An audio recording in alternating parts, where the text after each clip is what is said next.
off your mic, it's okay. Off your mic, Chai! Now wow, people wey suppose talk truth to power don't off mic. And if we talk, now 500,000 they go summer us, call them hate speech. But fear not, Maiyegun don't come. Him go torchlight every corner, nooks and cranny of all these bad people where they spoil our country.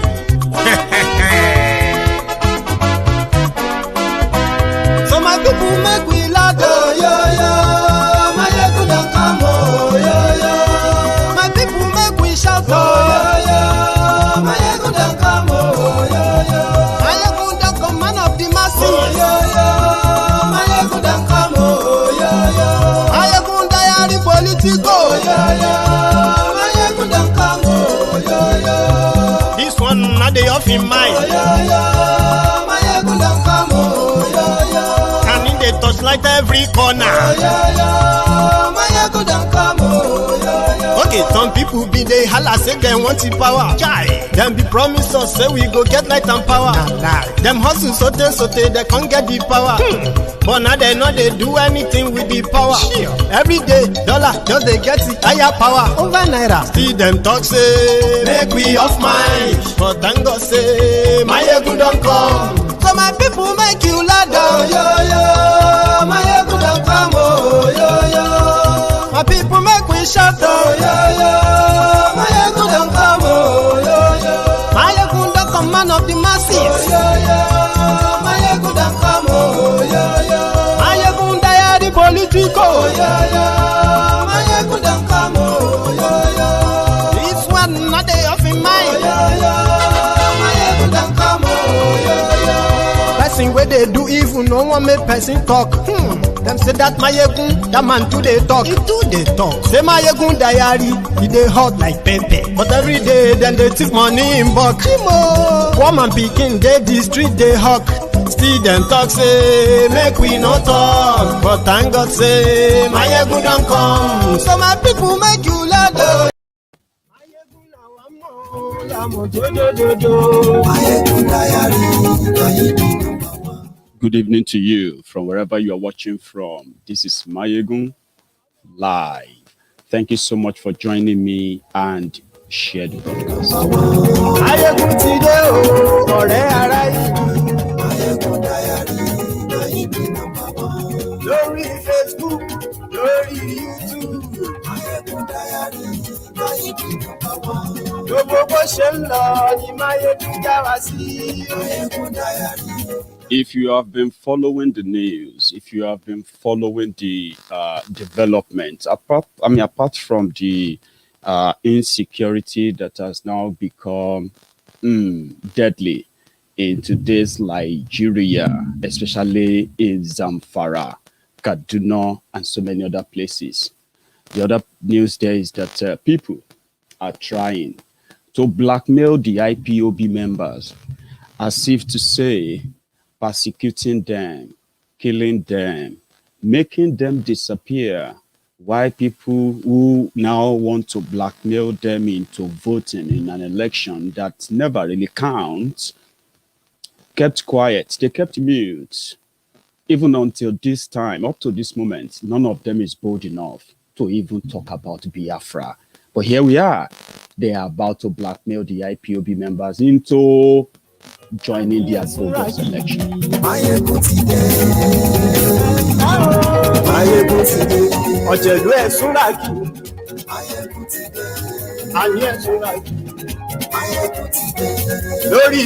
am not yet going. I'm not going to be here tonight to preach any kind of morality or what have you. I'm just going to lay the facts bare.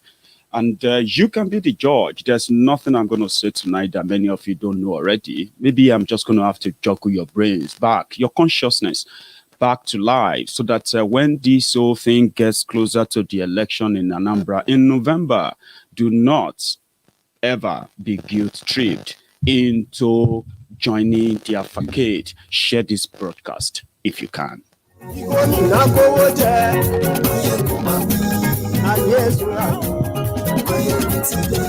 Ọlọ́pàá tí ń darí bá ayé ẹ̀sùn láì aṣòfin tí ó rúfin o ayé ẹ̀sùn lájú.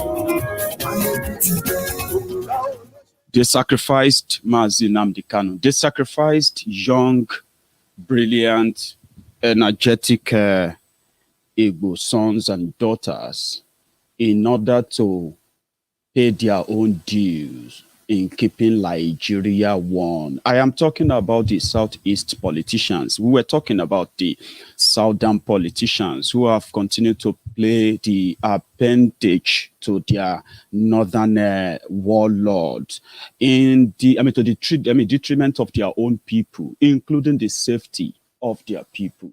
It was the Eastern governors, it was the Eastern politicians, it was the Eastern, those who make business, Nigerian businessmen in Eastern Nigeria, who decided to sacrifice the IPOB members that they suspected for their own selfish reasons only.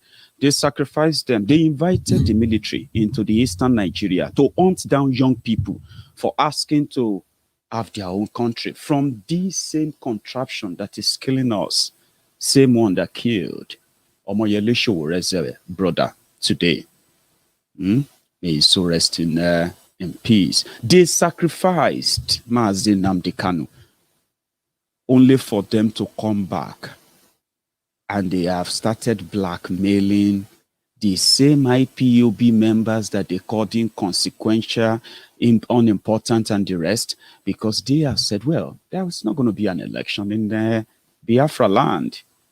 Remember that the moment Oloye Sunday Igboho started mentioning there will be no election in Yoruba land, they fast-forwarded the attack that they wouldn't have done at the time they carried it out. How dare you say there will be no election? That is against those who are parading themselves as Igbos, as Yorubas, as, Niger Delta leaders, those who are collecting rents from Nigeria, peanuts, why their people suffer and die. So they sacrificed young people who could defend and make Igbo land great. They sacrificed them to the murderous Nigerian military and Nigerian police. So I said, even though people say election doesn't really count, we agree. But I'm going to make you understand why. When you tell them that election doesn't count and it doesn't really matter whoever they put there, it is going to be the same end result, right? I'm going to break that down for you tonight. We have been talking about the killings, the kidnappings, the abuses, the burning of properties of people, in Eastern Nigeria. I have been talking about it for the past 4 years, as I can at least remember. There was never a time that you will see any of these Eastern politicians that will boldly come out and say, what these people are fighting for is right, and we all need to support and protect them. They distance themselves away until the terror they were dining with, PDP, APC. You know the story of how they emerged. But let me take you a little bit back the memory lane, just a little bit.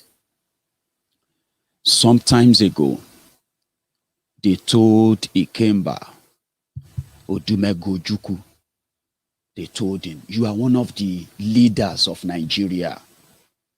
Your people will listen to you. We can build a better country. In fact, you can be the president of Nigeria. You are bigger than many people who are parading themselves as leaders of different ethnic blocs in Nigeria today. They tricked him to start, and he said, I'm not going to join any of your political parties. But because the way they structured Nigeria, you will never have any political party that actually identify with your own people. For example, Yoruba Nationalist Party, Biafra People's Party, or Biafra Nationalist Party. things that identify with where people come from, where you can say, we, these people. That was how it used to be in 1960. That's how people elected people from their own different nationalities, and they were able to be represented properly. So they tricked Ojukwu. They said, well, you can start your own party, but you can't call it a Biafra party. It will be like you want to break away again. Ojukwu started APGA. Before they started APGA, those who were running PDP, they were also flippantly, stylishly partnering with APGA underground. But they couldn't make APGA the mainstream of the Igbo politics, like Ojukwu did in the 60s, when the entire Biafra land handed over the sovereignty to lead them. Politically then, it was a setup. Because now that money is involved, they don't need an Hausa man or a Fulani man or anybody or Yoruba man to antagonize Ojukwu. They could make many people do just that for them in Igbo land. And those are the people the IPOB called the Fulefus, the saboteurs, in short, the sabos. When election came, the people of Anambra delivered APGA. You know the story.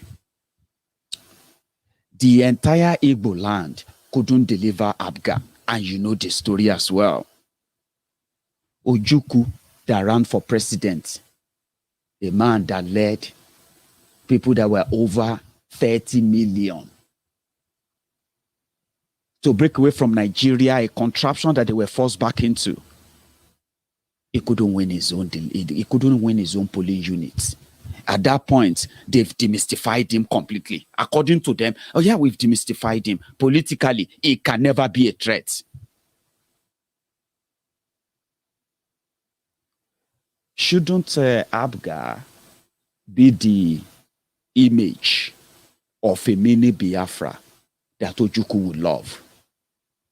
If he was able to get a Biafra 50 years ago, shouldn't Anambra, where you would expect those who have the mentality, the same vision, inspiration, and I mean everything that has to do with Odumegu Ojukwu, which in my own opinion is 100% Igbo interest. Peter Obi ran Anambra. He ran Anambra well.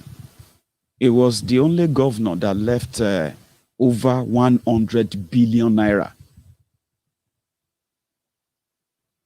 when he left power. No joke, oh.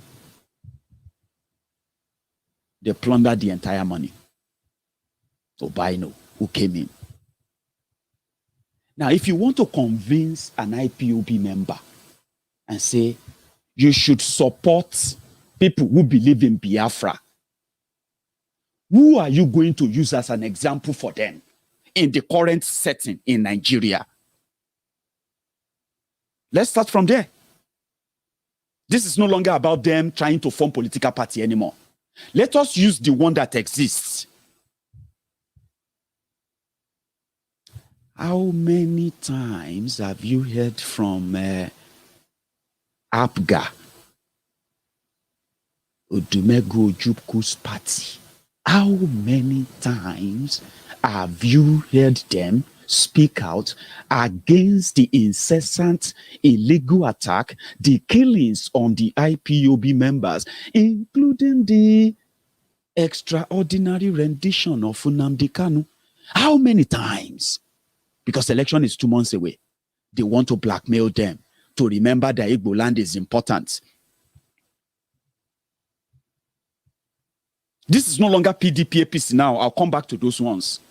I'm talking about those who want to make an average Biafran, an average IPOB member to value election now in order to save Igbo land. What would they have to convince them? If you are one of them, I'm asking you This is no longer about who is right, who is wrong. Now, we are putting facts beside fiction. No blackmail. Don't blackmail anybody. Don't think everybody is stupid enough that they're just going to be like, if you don't vote, Andy Uba is going to be the governor. APC is going to win. He's going to give the land, Biafra land, to Fulani and all of that. Who are you trying to scare? The people that can no longer sleep in their houses simply because they are identified as IPOB members and nobody is speaking for them. I mean, genuinely, through any established political party. Are those the people you are trying to blackmail so that Fulani won't take their land? They started ESN, Eastern Security Network. Who do you think should first support ESN and the idea behind ESN? Bianca Ojukwu came out and she said, I support ESN. If my husband was alive, he will back ESN 100%. Abga, Anambra, Obaino, and all the hierarchies of Abga, Ojukwu's party. In Anambra State, if you kill a cow, you will pay 200,000 naira to the herdsman. If an herdsman kills you, they will pay your family 500,000 naira. Obaino announced it inside the church. Obaino, the governor of Anambra, publicly told people that he appointed Miyetiala into his government in order to work on security of Anambra State. Now, tell me, are you saying they should turn to PDP? Because it seems that those are the loudest. They are the ones who love to blackmail people. They will threaten you. If you don't do something like that, Buhari will just do whatever he likes. Come on, calm down. Let's go back memory lane again. If you want to scare people of the terror.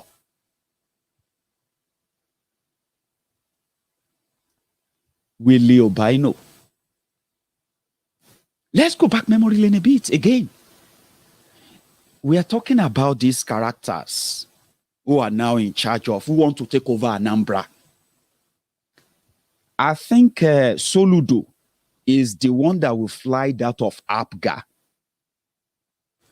I once saw a video, a press conference, where Soludo came out and he condemned the attacks on the IPOB members, the arrest of Mazi Nnamdi Kanu, and demanded they must be released. That was about 4 years ago. You have Andy Uba, Abi, the brother to Chris Uba, the former political warlord of Anambra. When you remember Chris Uba, you will remember Chris Ngige. When you remember Chris Ngige, you will remember Okija Shatabandu. That means you remember Okija. And when you remember Okija, you also remember how they made him resign inside the toilets of an hotel. Who did all that? The local terrorists of Anambra, of Igbo land. Guys who had access to money. And those who control the power. The Uba family. It was at a point before Peter Obi became a governor. They were so powerful that they could rig anything. They were in PDP then. They could rig anything. They could rig anyone. Forget it. The Uba family. Criminals. This same Andy Uba was governor of Anambra for 14 days. How many of you remember that? You remember Itiaba? What's her name again? That deputy governor to Chris Ngige. That when they kidnap Ngige, they kidnap. See, if you are talking about local terrorists, local terrorism, Uba family. They kidnapped a governor of a state. They took him to inside hotel. They made him announce his retirement, sign his own retirement. His resignation. They announced the resignation on TV. Why they are keeping the governor inside the toilet? That governor is now the Minister of Labor in Nigeria today under Buhari. So Uba is the candidate for APC. And Bokwari said he's looking forward to seeing him win. Great. I don't know that of PDP. But now the PDP boys on social media are now trying to educate the IPOB members they called riffraffs, they called thugs, they called illiterates, they called slaves, they called different names while they watch Nigeria murder and massacre them right before our eyes. They watch all of that. Not because, and to this day, no single political party in Eastern Nigeria is talking about the Biafra. They no bond them well. So instead of blackmailing them, you know what they are saying? If you don't come, because they have said it, the IPOB said there's not going to be election. And you know when this guy says sit at home, no election, that's going to cause, what do you call the election? It's going to cause an apathy in an election, okay? That means people won't come out. Now they are saying they are going to rig the election for the Ubas so that they can have their second Opus Odijo in Anambra.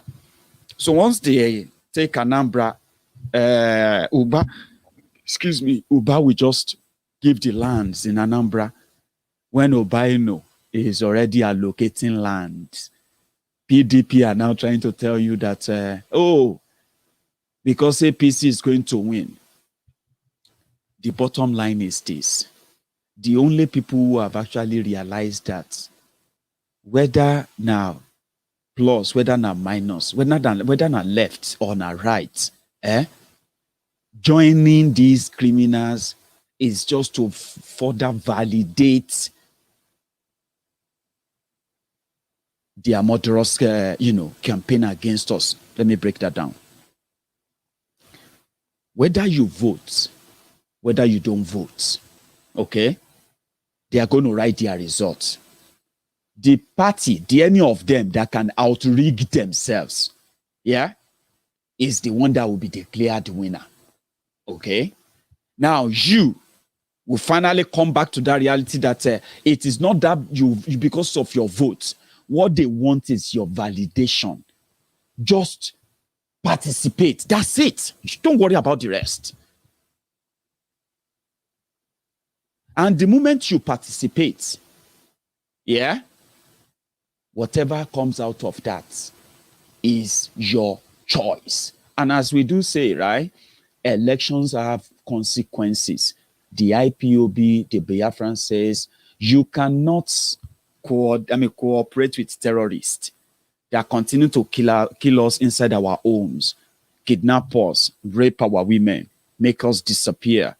The Amnesty International came out just 3 days ago, and they said, in the last 8 months alone, the Nigerian security forces, they have killed over 500 Biafrans in Biafra land. They have kidnapped, which is, I use kidnap because they said they have arrested over 1,200 that they have locked up all in different places all over Nigeria right now, simply because they accuse them of being IPOB members. That some of them, they cannot even be relocated as we speak. Inside different prisons. And as you are watching this video, 800, over 800 cannot be traced at all. 800 human beings. They can't say if they are dead or if they are alive. They don't know. And they are all picked up from their homes in Eastern Nigeria in the past 8 months alone. When Bokwari, Garbage, Shehu and Co. will respond, you know what they said? They said Amnesty International must leave Nigeria. They should not be operating in Nigeria. And all these facts, they were happening right before the eyes of all the politicians in Eastern Nigeria. None of them is bold enough to say, okay, Nnamdi Kanu no get political party. They don't get any political office. They don't even have any central office, and you say this IPOB headquarters in Igbo land. But if they say sit at home, you will see more than 90% compliance. No force, no nothing. None of them is bold enough to understand that powerful base and build their political fortune on it, where people can then say, you see that governor there is a backer of the IPOB. He supports everything Biafra. He has been using the resources of Biafra land to defend all our people legally and everywhere. He has been supportive. None of them. But they turn around. They want all of you to come and validate election for them. Somebody said, those who are telling you not to go and vote, they are abroad. If you don't vote, you cannot change anything. As if to say, when you have been voting, you have changed anything. I'm a Yoruba man. Go to Lagos. They will tell you they are voting. Abi? They have been voting. Okay? If you go to any part of Yoruba land, they will tell you they have been voting. Abi? Lagos State, that they try to paint as the mega city, is not different from a mega slum. You know that, Abi? Electricity is zero. You know that. Road infrastructure is zero. You know that.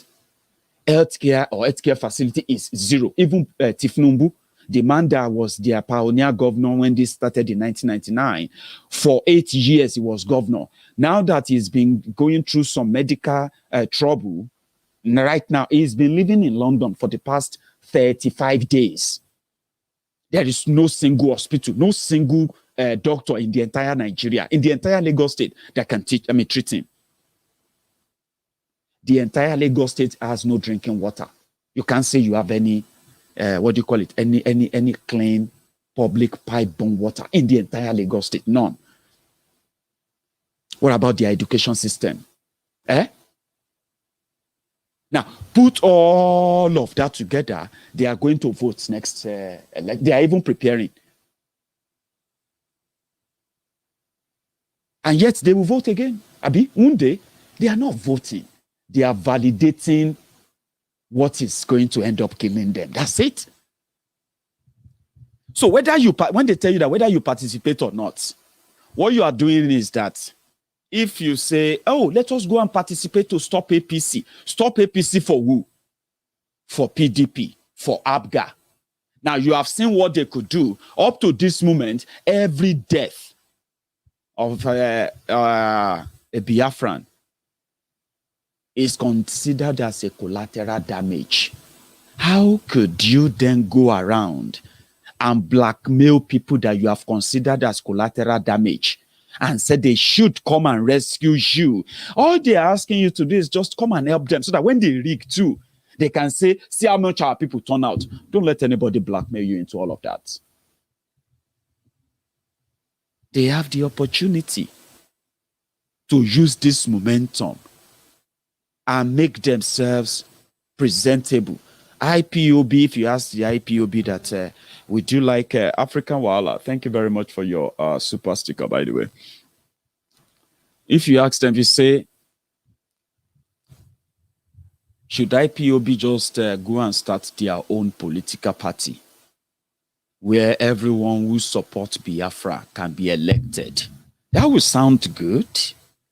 But I just gave you a brilliant illustration of APGA, the story behind APGA, the ideology behind APGA.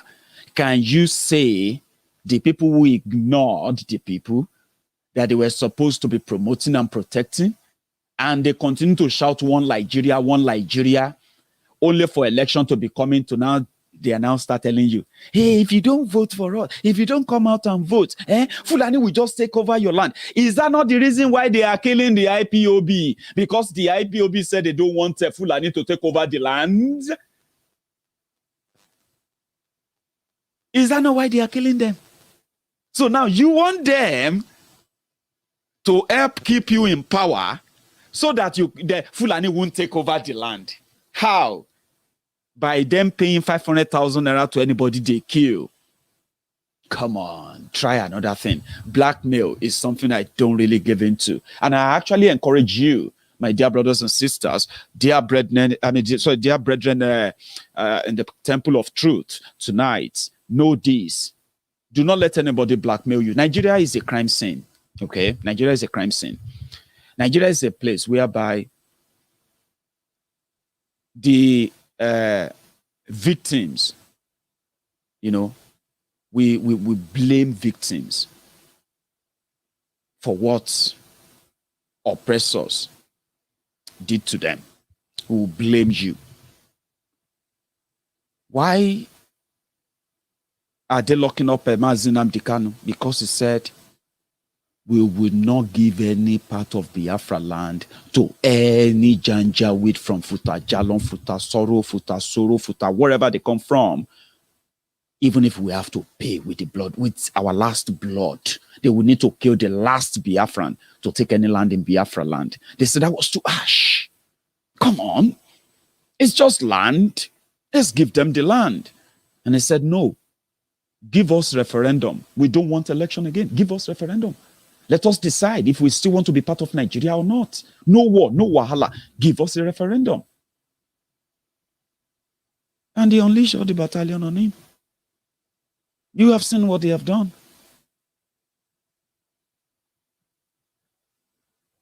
And for those who are cashing in on it, what are they doing? Why is he asking to break up? Why can't all of us just come together and have a conversation? With who? You want to have a conversation with who? With the people with guns. And only one order. The order is that if they see you, they should shoot you and kill you. Yeah. Who are you going to have a conversation with? People that walk in and walking into people's homes and they are killing women, children, burning down properties in the name of Nigerian army, and they are burying those genocide that they are committing. Are those the people you want to talk to? Since they won't talk, what are you going to do? Okay, fine. We're not going to participate in anything you do. Then that too became a crime. How? Don't let them blackmail you. That's what they do in Nigeria. There was no court warrant. There is no court order. There is nothing demanding for Oloye Sunday Igboho's arrest or anybody in his house. The lawless Daura Secret Service, they mobilized their Janjaweed repentant Boko Haram terrorists in DSS uniform. They put them on and they decide to go and kill people, civilians, in a civilian environment. No court order, no nothing. No crime committed. And they killed 2 innocent people there. They almost killed Sunday Igboho as well. But you know what? In Nigeria, they are blaming him. That's what we do. We blame the victims. If he was just talking about to protect Yoruba land, I still like that. But when he said that there is no election in Yoruba land, how can he say that? When he started saying Yoruba nation, how can he say that? If he's saying Yoruba nation, does that mean he must be killed? Ha! Biafra, we want Biafra. Because they want Biafra, does that mean that they must be killed? Dehumanized? Imprisoned? These are the questions. But in Nigeria, they will say, there is no government that will allow all of that nonsense. So it is nonsense. So if I'm doing any nonsense is death sentence in Nigeria. But those who are committing this jihad of killing people every day, kidnapping people for ransom every day, can get pardoned. I mean, help me make it make sense. That's what we do, because I do know that. Blame the victims. Do not let anybody blackmail you. Don't participate in their elections if you have vowed not to. Okay? Don't. A day is coming. A day is coming that when the entire southern Nigeria will say, we are going to sit at home. When the entire southern Nigeria are going to say, we are going to boycott all elections, give us a referendum, or we're not going to participate in your charm election. You're going to make people, you're going to announce your winners anyway. What are they going to be doing? All the winners. What are they going to be doing when they get there? That is going to be different from what they are doing to you now, even when they make you believe that you elected them.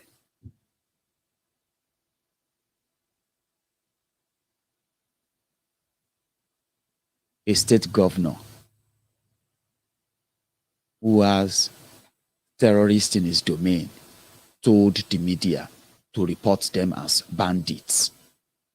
Then they decided to do PR job for them in order to pave way for their own kind of lootocracy, where they can be able to loot as much as they want. Security or insecurity is one of the fastest way to loot in Nigeria. Very easy. Create the chaos. This madman knows that the terrorists are kidnapping his people, collecting ransom. He couldn't do anything on that. He said they are bandits. And he decided to start pardoning them. They were all everywhere. Cameras, lights everywhere, celebrating the fact that they are going to be pardoning terrorists. And just the same single poor state, Zamfara, in just 1 year, spent 978 million naira paying repentant terrorists who repented. And it is not even up to 1 month after that. The terrorists they gave money to, they gave cars to, they gave trucks to, they gave all these things to pacify and make them feel good. These guys went about and they started killing those they said once reported them to the police. Only for the same criminal man to turn around and say, we are no longer giving them amnesty to terrorists. Almost 1 billion naira paid to terrorists within a year, rehabilitating them. Katsina State, where Bokwari comes from, the governor there, Bello Masaku or Masari, he drove hundreds of kilometers of dusty road into the desert, into the forest, and he met with the terrorist kingpin there, where he gave and handed there over 500 million naira.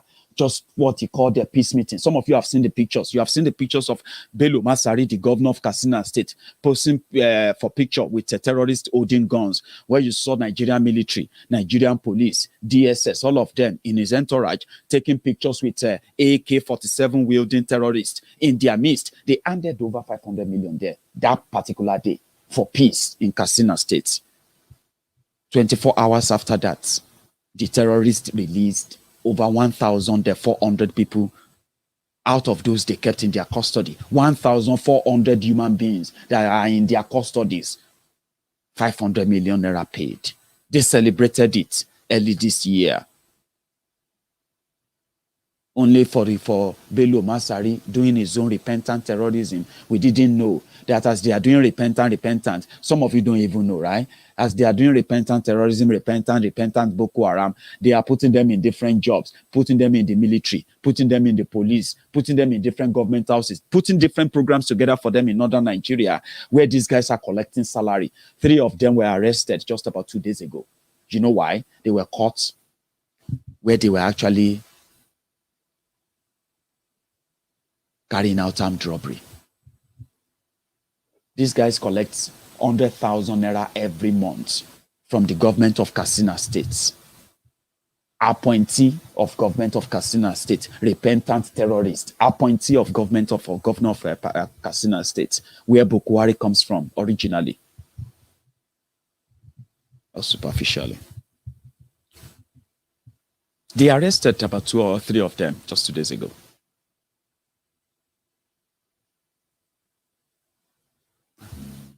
And every time the southern Nigeria make moves that could curtail or stop this madness or this murderous campaign in southern Nigeria, these criminal governors from the northern Nigeria will group together and they will say that is an attack on them. But yet, there is no single eastern governor that could be bold enough and say everything they are doing to the IPOB members is against the eastern Nigeria. Be bold with it and stand by it, but they can't. So how would you then want to blackmail them to go and help you save somebody from giving the land in Biafra land to to Bokwari when an APGA governor is already working on getting his own Ruga. I was reading it earlier today, and what's this guy's name? Dave Umahi, the governor of Ebonyi State, the one that he was the chairman, PDP chairman for Ebonyi State. Then he became the governor of Ebonyi State. And just this year, it felt like Ebonyi should join APC. And all of a sudden, the PDP that brought him to power is now the wicked, the deadly, backward, blah, blah, blah, blah, blah party. But people told us before he left, they said, oh, Umahi, they were promising him that he's a shining star from the east. You know, that rising sun, the rising sun from the east, that was the rising sun from the east, that they were going to give him the presidency of 2023. Now, I was reading earlier today, and Vulimayi said he will be so disappointed, he will break his heart if APC does not zone their presidency 2023 to Eastern Nigeria. You and I know that those that are going to make sure that the Igbos never become president are going to be the Lagos politicians. They don't represent Yoruba, and I want you to say to understand me very well. Just same way these politicians we are talking about, I don't think they represent you. Okay? As much as they have continued to attack us, humiliate us, and do all of things to, get us to back down from the Yoruba Nation campaign and the awareness, yeah, our politicians are also playing deaf, dumb, and blind to the whole thing. It's just that we haven't suffered what you have suffered so far. So the people who couldn't care a hoot are going to sabotage themselves. So Devulumayi is now kind of saying he's going to be heartbroken. And the Biafrans are already telling him, your heartbreak, it never starts. You go get the one where we say, if you know all and well, if you get that attack. So my point tonight is this.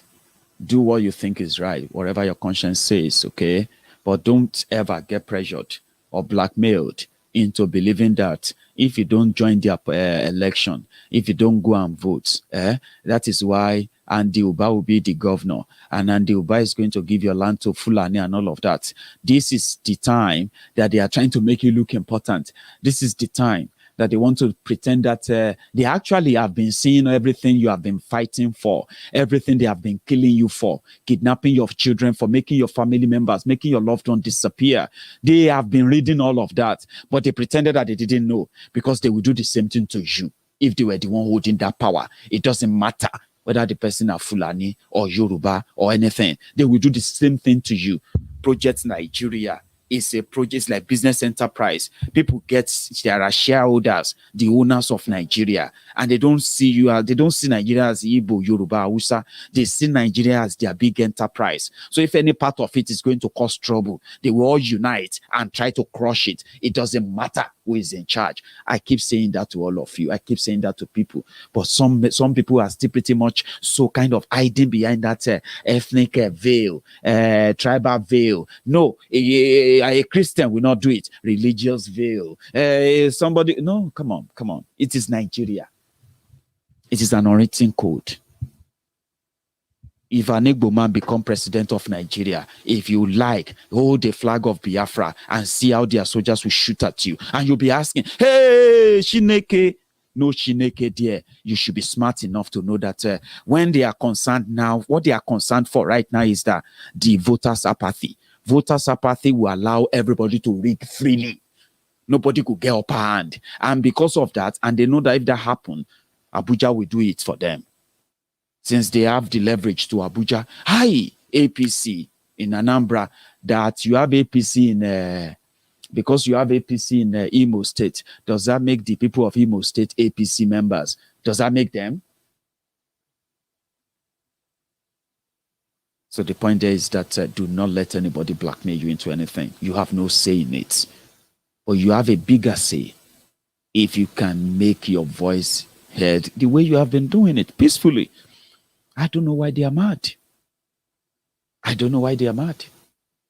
People that cannot be bold enough to go on TV and say We want Nigeria to release Mazi Nnamdi Kanu. If I become governor of Anambra State, I am going to walk around the IPOB members. I'm going to give legitimacy to ESN. I'm going to defend everything that has to do with the IPOB. And if you're an IPOB member in Igbo land, if anyone is persecuting you, come to Anambra State, come to Abia State, come to this. Oh, I want to be the senator representing Enugu West. And I'm saying it to all of you. If you support me, if I go to Abuja, I will promote Biafran struggle. I will ask for Biafra independence. I will ask for Biafra referendum. Let them come out and talk like that and see if IPOB members will not vote.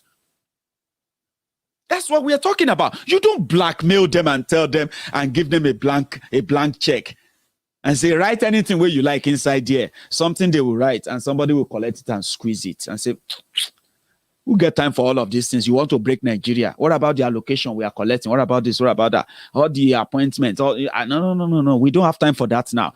Let them be bold enough. Let's start from there. If you want me to participate in your election now, yeah, as a Yoruba man, I want the Yoruba politician that is running to be governor to come out and say, when I become governor of these states, I am going to give a big boost to the Yoruba nation agitation. I am going to work with the House of Assembly to promote all the zeal that will help the Yoruba people to achieve the Yoruba nation. People like me will donate money to that politician. So yeah, now let's go fight on. Not in this arrangement, by the way. But they won't do it. They will say, you don't know what see, you don't know. They can't say that in public. If anybody tells you that, they can't say it in public. It's a fraud. Do you understand? You don't expect them to say it like that. They cannot come out. You are talking. Now you are talking. It simply means you can't help them. Why do you have to blackmail them in believing that you can do something when you know you can't? To do something means you have to go against whatever it is Nigeria now. Everything. Those where they sell property, where they borrow money to contest election. Do you think they are ready to lose everything like Mazi Nnamdi Kanu was ready to lose everything? And so many Biafrans themselves are ready to lose anything, everything. If it will bring them Biafra. How many of those politicians are ready? That is what we should be talking about. It shouldn't be about this blackmailing. Maiyegun, we need to, we cannot let them just be. You are deceiving yourself. What you are doing is not election. It is just validating the fraud, the charm. You know it. Everybody knows it. That's not elections. When you begin to talk about what affects people, and people start telling you that, listen, your idea is good. Your idea is so brilliant. Very beautiful. Why are you going to do it? How? Nigeria needs to collapse before you can then make...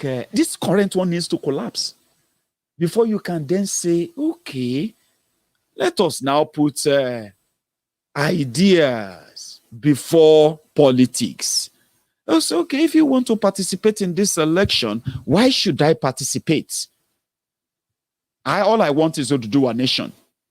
Which of the candidates is going to do that for me? Which of the political parties have that ideology that says Yoruba self-determination is important? Which of them? So when you look around, when you shop around, you don't have to shop too much. You know there is none. So let's start from there.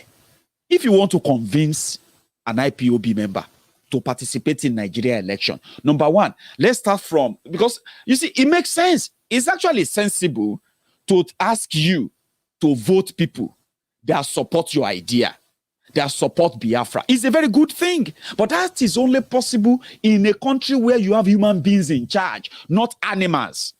Do you understand? It's a good thing. You see, all of us cannot go out there and do protest and say, hey, all of us, we can go out and do protest. Yes, we can. But all of us cannot just go in there and say, we want to vote for Biafra today. No. You have to have a vehicle. It's like a vehicle that's going to take you to that place. How? You start from people. For somebody like me now, that understand very much how it's going to be beautiful to have a Oduduwa nation. Okay. In the current arrangement, Nigeria is a political arrangement. To dismantle Nigeria, you need political tools. Everybody will handle will hold their own political tool to dismantle Nigeria. And to do it, you have to gather on that vehicle. A system must be in place that allows us, somebody like me, to come out and say, hi, Maiyegun General, I want to run for the position of Ijebu Central Federal Constituency. And my mandate is to go there and fight for the self-determination of the Yoruba people, self-governance of Yoruba people, and Oduduwa nation. So help me God. Now, if you now have 40 or 50 people who says, we are going to go on the Yoruba Nationalist Party. So as a Yoruba man, if you see me, what do you think you're going to be seeing? You will be seeing Oduduwa Republic. If some of my brothers here, if they are allowed, in a system that works, and they say, I am going there to go and fight for Biafra, self-determination and all of that. So, me, Oduduwa, from Oduduwa land, if you see me for your house, they say, Maiyegun, your own party are the party that says they are going to break Nigeria to have our own. Yes, that's my party. This is why. Listen, ma, Sherry, yeah, let's, that will be my own job. To convince my Yoruba brothers and sisters, Yoruba family, everybody, including people who are living in Yoruba land, and say, we need to be on our own. So nobody will be shooting at me and say, because I'm a honorable campaigning to be for Oduduwa Republic. Now, at the end of the day, when you now see the other parties, there'll be other parties telling you that don't vote for these people who want to break Nigeria. But now from there, you will know people who actually support that no will break. If I come from the constituency that says, oh boy, we need to break away from Nigeria, and they start voting for me, all the IPOB members, they go on to the Biafra Nationalist Party. For example, you know that if you see anybody with poster Biafra Nationalist Party, they are for Biafra. If it's going to take them 5 years, 10 years, 20 years, their agenda is to break away from Nigeria. Nobody can shoot you or kill you or arrest you anywhere. Now, imagine a system like that. That's the vehicle. That is where you can then begin to collaborate with others. Oduduwans will meet Biafrans in National Assembly. You know, our agenda is to break away. See, our agenda no become one with that. You see the people from the Middle Belt who are also trying to break away. We'll become friends, caucus. We'll begin to build it. One day, a resolution will come because maybe, I'm just saying in a working system, but you know Nigeria is no working system. Don't let me put too much in your head.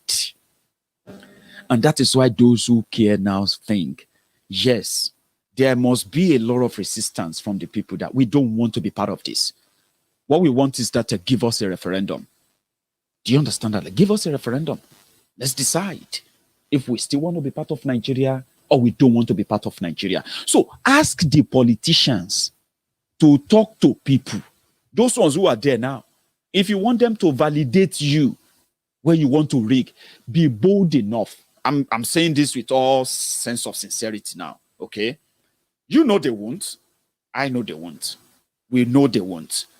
But let's take it from there. If you want them to participate in your election, how about you start addressing their problem? Go on national TV. Talk about the arrest of Nnamdi Kanu. Tell the Biafrans, tell the IPOB members that if you should have a mandate, you will do all within your power to protect them. Be bold. Because immediately you say that, they are INEG, they are police, they are everything. You know the results now. Even those who are asking and trying to blackmail you to make sure that APC doesn't win Anambra, they will deny that candidate that says he's going to protect IPOB members. Can they do that? Of course they can't. Then, if your gut is that I'm not going to vote, look at me very well. Listen to your guts. Not because somebody or people says, don't vote, or what have you. If your God says so now, follow it. I'm advising you. Do not waste your energy. Okay? Because at the end of the day, not the same results. Suffering and smiling. Suffering and smiling. 99 standing, 99 sitting, suffering and smiling. Same thing. And you will be blamed. That's the irony of it. Those who pretend that it is not happening. I caught something I'll share with you. This is them in Katsina State, where Bukwari comes from. Oh boy, the thing don't enter that they can't really pretend anymore. But somebody said, Maiyegun, don't disturb yourself, because these guys, if there is another time for Bukwari, they will still vote for him. I said, stop. You should stop believing that. Voting that you are talking about is actually validation. And the validation has consequences, I agree. But guess what? Part of the consequences is this. You can cry. You can even cry blood. It no go change anything.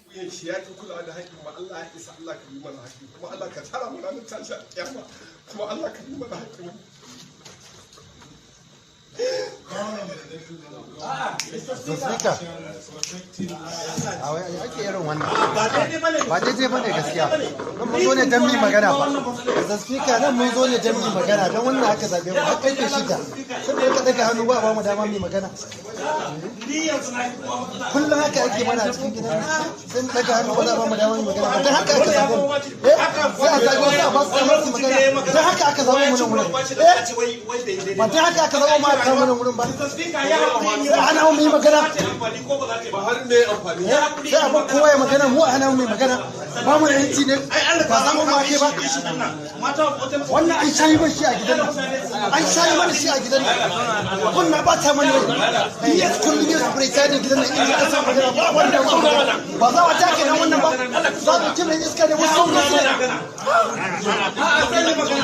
wai aka wane mu wannan abu ba gidan nan wai aka wane mu wannan ba za mu take ba kuma mun ci tsakanin wannan za mu take ya kawo gidan nan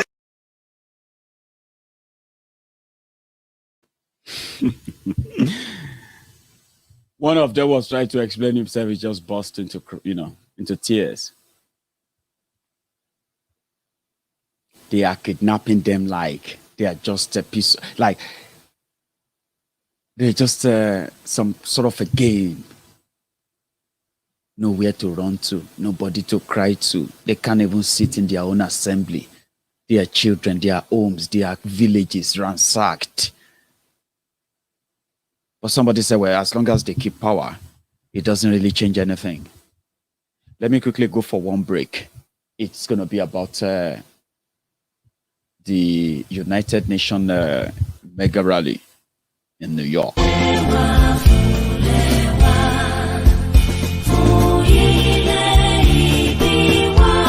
Yoruba Nation Global Directorate holding a mega rally in New York, United Nations to condemn the systematic ethnic cleansing of the Yorubas by the Fulani-dominated government of Nigeria through murder, rape, kidnapping, unwarranted detention with punitive bail settings, attempted assassination of self-determination agitation leaders by government agents. Mega rally comes up from September 14 to September 24, 2021. Time, daily, morning and evening. Venue, Dag Amas Jold Plaza at 4th Avenue and 47th Street Corner, Manhattan, New York. Side attraction include rocking of African head wraps, gele, turban, scarf, and fila for men. For inquiries, please call Dr. Janet Fashaki Esquire on +646 261 6030. Pastor Raphael Adebayo on +1 214 687 2429. or Tumba Demola Edward on +1 773 888 0852. And Evangelist Jidegi on +845 293 8937. Yoruba Nation says no to apartheid in our homeland. We say no to wanton killing, rape, and detention of our people. A luta continua, Victoria Asata.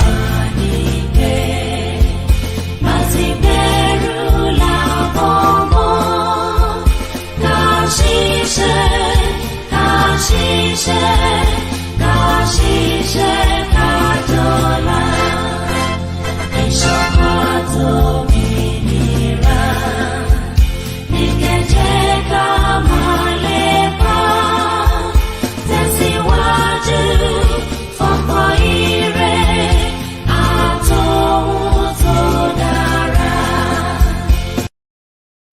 That's amazing. Thank you so much. If you're watching me on YouTube, you can click like. If you're watching me on YouTube, you can click a like under that video. When I say give that thumb up, I'm not saying, my friends on Facebook, when I say give that thumb up under the video, my friends on Facebook will just start typing, they will just start using that thumb in the comments. That's not what I mean. If you have not been following me on YouTube and you have just been following on Facebook, you can search for the same thing, Maiyegun's Diary Political, on YouTube. Click on subscription, click your notification, set that on.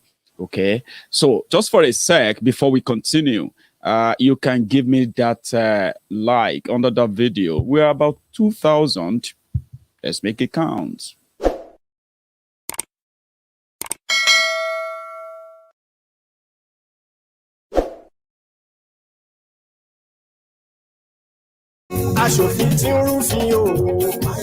Thank you very much.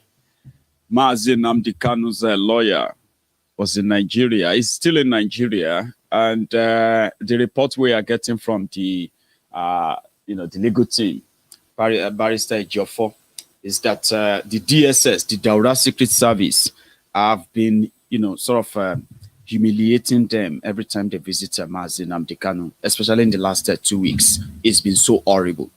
An American American attorney that is indeed working for the Directorate of State, I would say, of Biafra. He was in Nigeria and they denied him access too. Well, he actually pointed something out about your law, Nigeria law. The reason why you have lawless people in charge is simply because they are operating a lawless. They have a ridiculous military decree called Constitution, which makes them lawless people.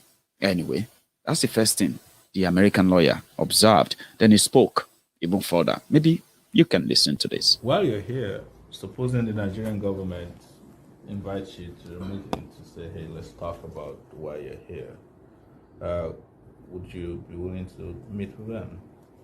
Of course, I'd meet with anybody interested in the rule of law. This is not about vengeance. No, justice really is international. And everybody recognizes the right to self-determination, to due process. It's universally condemned. Torture is extrajudicial killings. And, sit down and say, listen, I have an expertise in constitutional law. And it seems very odd to me from the United States that Nigeria lives under a constitution ordained by a military dictator in 1999 with no input from the public. Mm-hmm. No referendum, nothing. And you're still living under this, 22 years later. To me, it seems utterly absurd. How does that document have legitimacy? How do you give legitimacy to a legal instrument so that it'll be complied with, rather than just manipulated, to benefit those who have the power? But I'm always someone who believes in Winston Churchill, better to jaw than war. Sit down. We have a very professional conversation. What are the issues? How are we going to address them? They have ideas. I'm not claiming I'm omniscient. People can learn from one another, but that's the way, that really is the heart and soul of civilized governance. It's communicate, discourse, listen. Nobody should believe that they might not be wrong. I could be wrong, they could be wrong. That's why we need to talk it out and see whether we can come to some consensus as to at least the optimal way to deal with inevitable differences between people. So, apart from Nnamdi Kanu, there are a lot of Biafran activists or militants, as the Nigerian government wants them referred to, who are detained all over. Are you doing anything to help with this situation as well in an international attack? I'm going to try and get you the full interview at some point. But there's something he said there that I believe that is so important for this conversation tonight, okay? 1999 Constitution, condemned by many, but patched, altered, and, to manipulated in a way by the politicians in Nigeria to serve them only, not the people. So he said something about that, people, there is no public vote on that 1999 Constitution to date, no public vote. Abdulsalami Abubakar handed that to Obasanjo. And since then, like a badly built building, they have been trying to patch it and amend it and alter it, but it never really brought about anything, peace or progress or prosperity to Nigeria. And he just said it's so ridiculous that 22 years of military giving you a document, a decree, that people kept using it. That's the legal point there. And he said that wherever they are, they haven't allowed them to see Mazi Nnamdi Kanu. Unfortunately, E82, I don't know if I pronounced that right. Yeah. Keep applying the pressure on the neck of the zoo. Truth to power. All hail Biafra, all hail Oduduwa Republic. Thank you very much for that. Somebody was asking that how would they use or how can they use the super chat or whatever? It's actually beside it's not available everywhere. Okay, so if you check your screen and it's not there, don't bother yourself. Okay, but it's always at the side of the comments. Yeah, where you want to type in that comment on YouTube, just YouTube. Okay, and it only works when it's live. All right, you can't use it afterward, but it's beside that your comment. You will see that $sign. If you tap it, you will see your super sticker, super chat, and the rest of that. So thank you to that. I also picked something. In fact, and this is in Zamfara, by the way. Okay, the insecurity has gotten to a stage that in northern Nigeria, they have shut schools. They have shut down the markets. And just today, they told the telcos, telecommunication companies, to shut down all their networks in Zamfara because they want to fight bandits. Omo, Nigeria don't enter Amo. And it's simply because you brought in jihadists.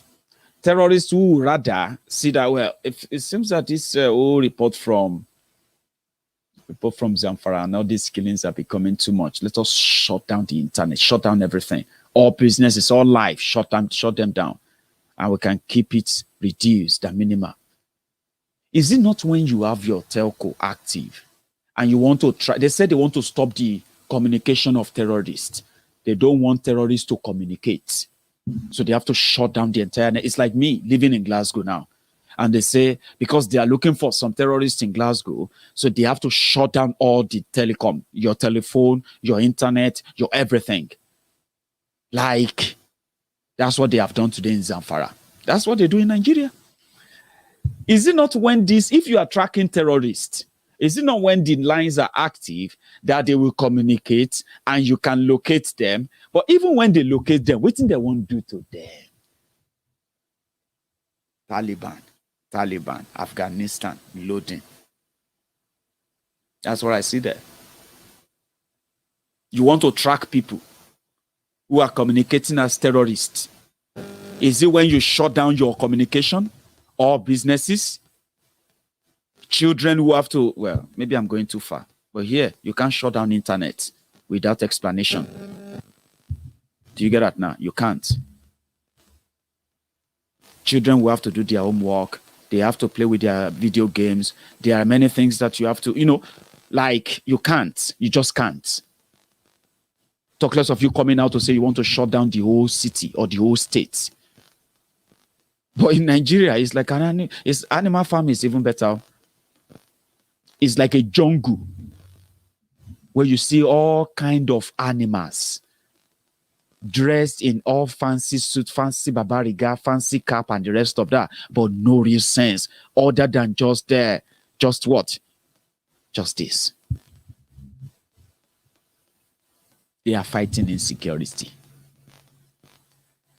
Before they shut down all schools in Kaduna, shut down all schools in Katsina, shut down all schools in Niger, shut down all schools in Zamfara, shut down almost all schools in Sokoto, shut down almost all schools as we speak right now as well in Yobe, Taraba, everywhere.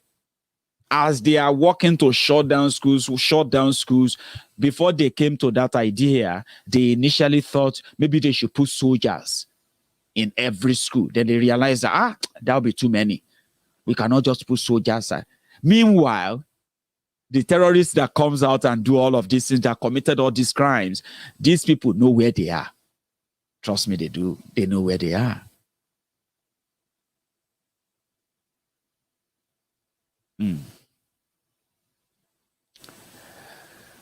Then, just 2 days ago, Bokwari sacked I think it was the Minister of Agriculture, as well as Minister of Power. One of them ended up in the office. In the hospital. And I think it's that one that is of power. I'm not sure. But you see, the one that is agriculture is a 75 years old man. And his own legacy is that Nigeria is doing well. That with 30 naira, you can eat belleful in Kano. The one before him, Audu Ogbe, former PDP chairman, who became minister under Bokwari. That one, his own legacy was how to import grass for cows from Brazil. How to import grass from Brazil for cows in Daura. He didn't really succeed so much in his legacy, but he tried until this one came. You see that one that is a minister of darkness, the one that took over from Isaleko Barack Obama, Fashola, that former minister of darkness, potholes, and homelessness. So they changed him to minister of potholes and homelessness now. So they brought another person to take over as minister of darkness. That one, when they told him that they've sacked him, Baba ended up in the hospital. It was his own legacy was out to make sure that Niger Republic, that's his own legacy. How Nigeria will continue to supply electricity to Niger Republic so that Niger Republic can continue to enjoy 24 hours uninterrupted electricity. That was his own goal. When they sacked him, the Wiri that handed over souvenirs during Yusuf and Zara's wedding just about a few weeks ago, that man, he ended up in the hospital. But you guess who announced their sack? Now another Wiri, Femi Opono Adeshino.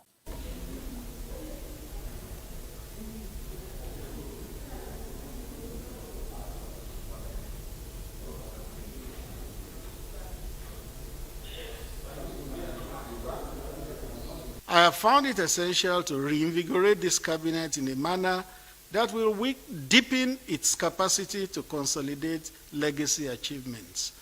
Accordingly, a few changes marking the beginning of a continuous process have been approved. They are as follows. Ministers leaving the cabinet. 1.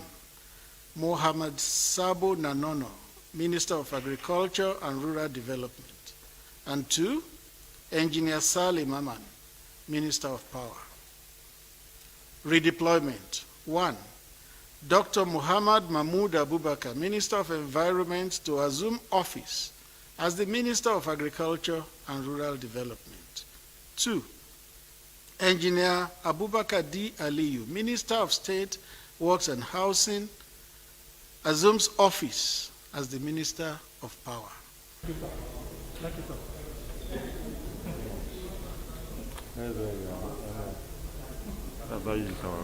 It's not easy.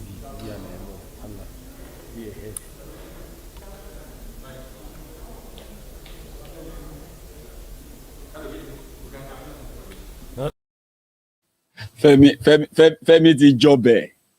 You see,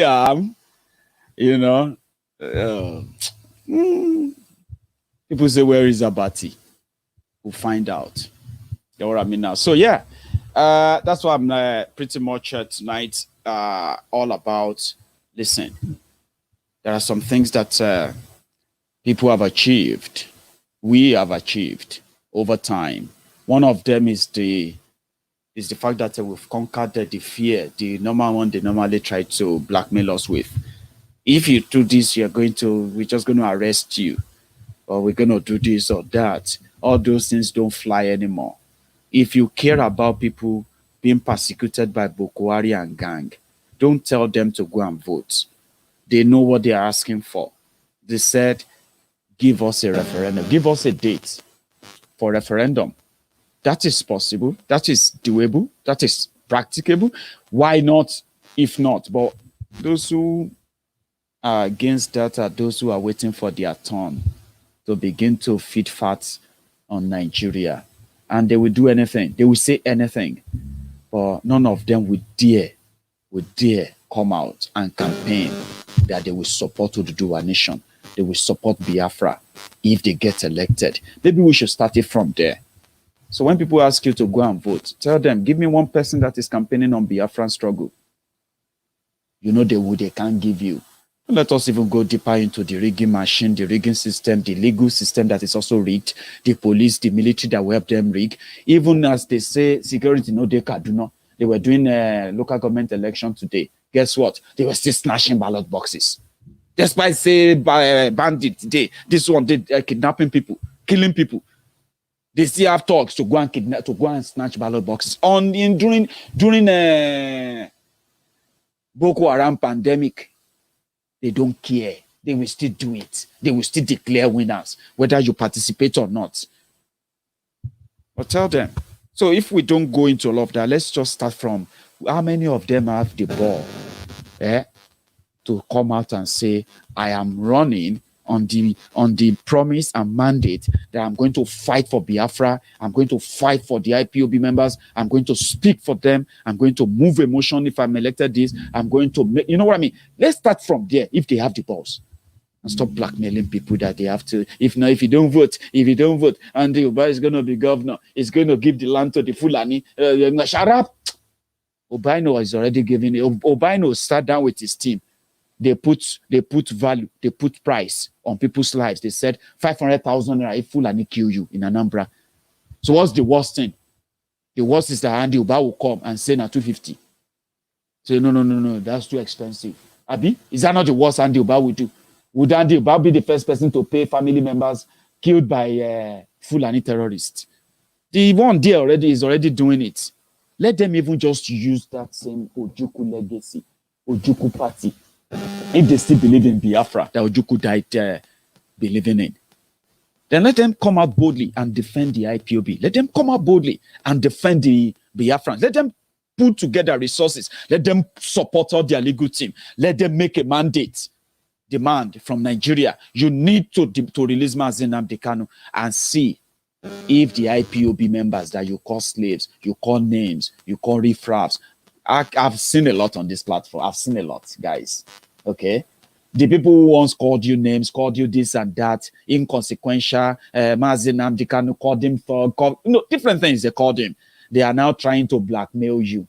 And they're not even nice. They're not even like smart about it. They are saying it like it's their entitled or entitlement. Like you need to do it. Oh. If you don't do it, don't come and complain later. As if to say the time you are complaining now, they even agree with you that you have the right to complain in the first place. Don't be blackmailed into it. And I'm going to open my line anyway, just to use the rest of my time. If we can manage the time tonight, okay? I'm going to open the line. Easy. Thank you so much for your super sticker and your super chat as well. Keep on creating the awareness. Many are being set free from Nigeria bondage. I love your style, brother. Thank you, bro. I've got another one. Somebody just I said hybrid 10. Yes, for those asking for the number, it's right there underneath this on your screen. Yeah, you see the number. There is WhatsApp number only. Okay. Hybrid 10. Thank you. Great job, Maiyegun. We love how you say it tonight. And we love your 32 sparkling white smile. Oh, thank you. Be like say yourself, no say you get nice smile. Trust me. Tell me about it. And I think it shines more when you the camera. Hello there. Yeah, how are you, Maiyegun? How are you doing? I am very well, sir. Your name? Yeah, my name is Henry. Yeah, I'm calling from Washington, D.C. You know, I so much like your... Yeah, I so much like your exposition. You are a temple of truth. You know, so I'm so happy that you came and start giving all this exposition so that people mentality will change. You know, these people are trying to do in Anambra State.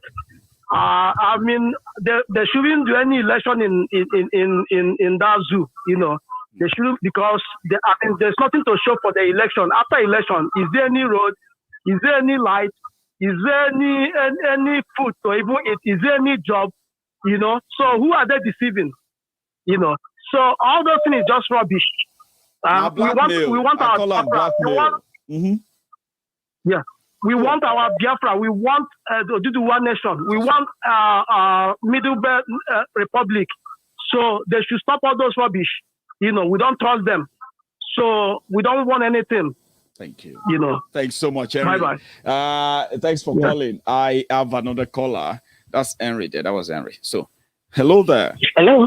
Hello. Hi. Good evening, my brother. Good evening. God bless you. And you too. How are you? And thanks for the wonderful job. Yes, I'm blessed. Thank you. Oh, my Jesus. To start with, they shut down the network. In Zamfara, yes. Isn't that amazing? They said they want to use that opportunity to locate the terrorists. No, they said they want to stop them from communicating. The Oloshi Patantami.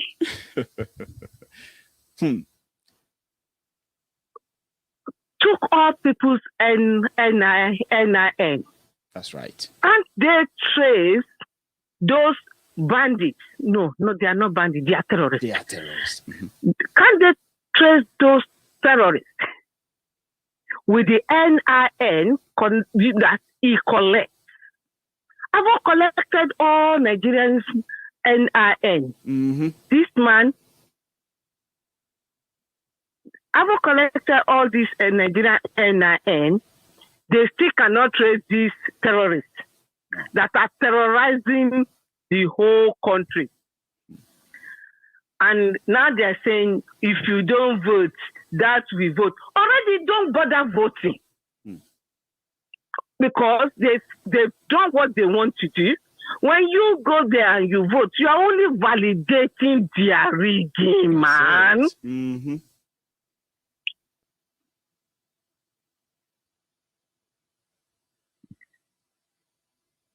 Hello? Yeah, I'm with you, please.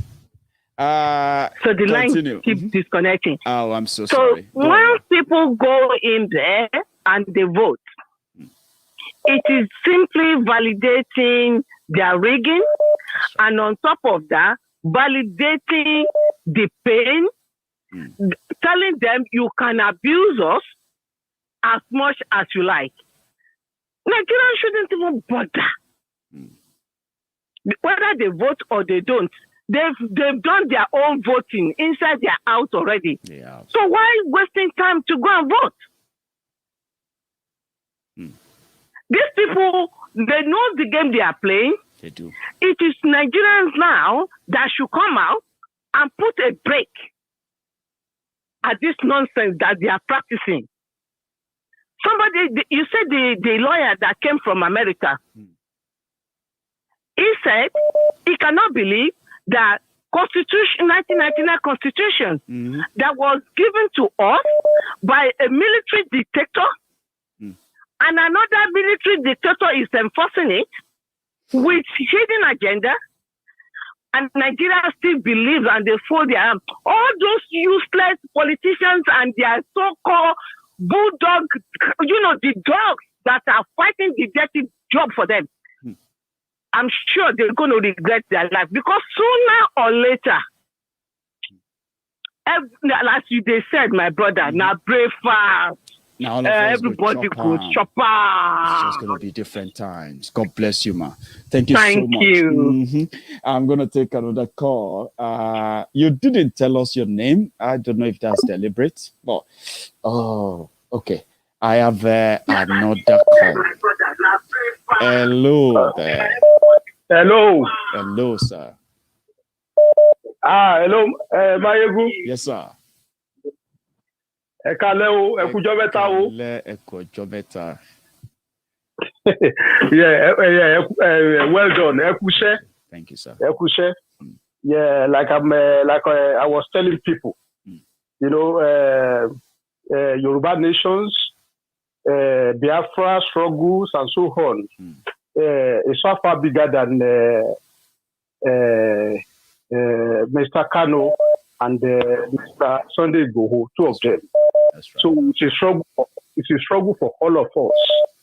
Okay. But let me quickly, I don't want to waste the time. All right, sir. You know what is coming up in 2023? In 2023, the Hausa Fulani, this is their plan. Now, they've already, even Buhari have already settled with Atiku. Okay? So now Atiku and Wike, they are planning, Wike is ready to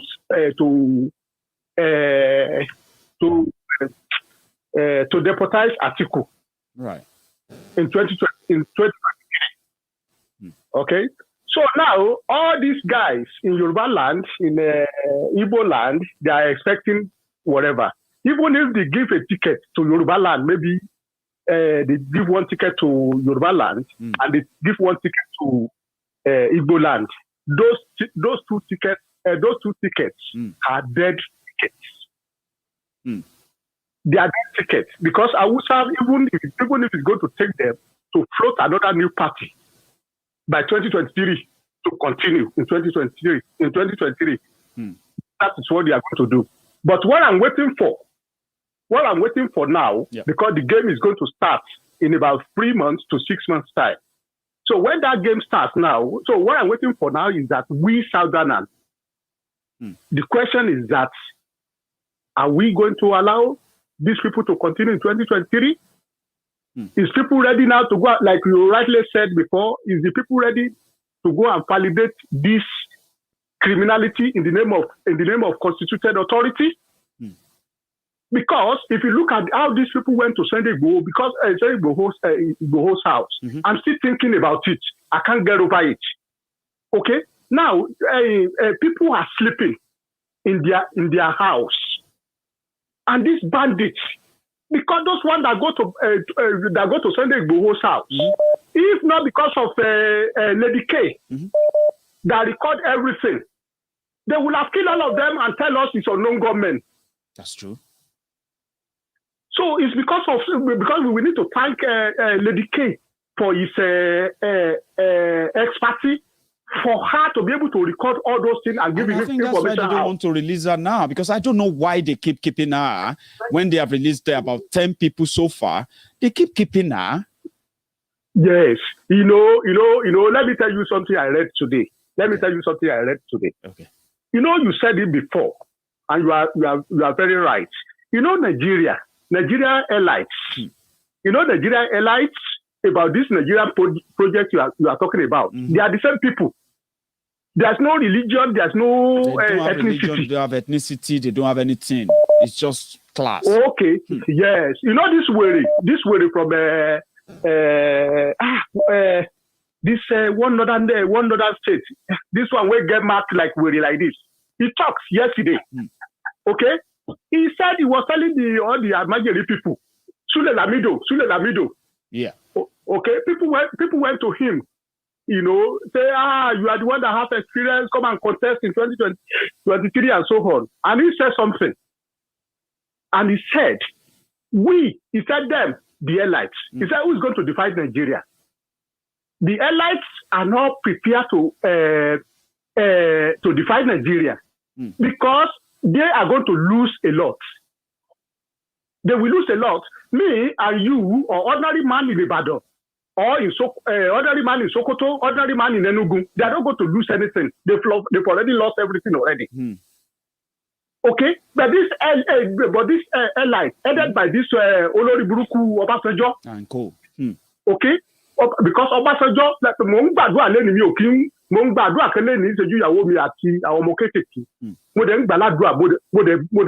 Obasanjo ikú oró ló máa kú last. Because things your just basic ayé Yorùbá. Look at what he went to say in because I was start thinking of what this man went to Benin Republic. If Obasanjo went to Benin Republic and go and talk to them about Sunday Igboho, they will have released him.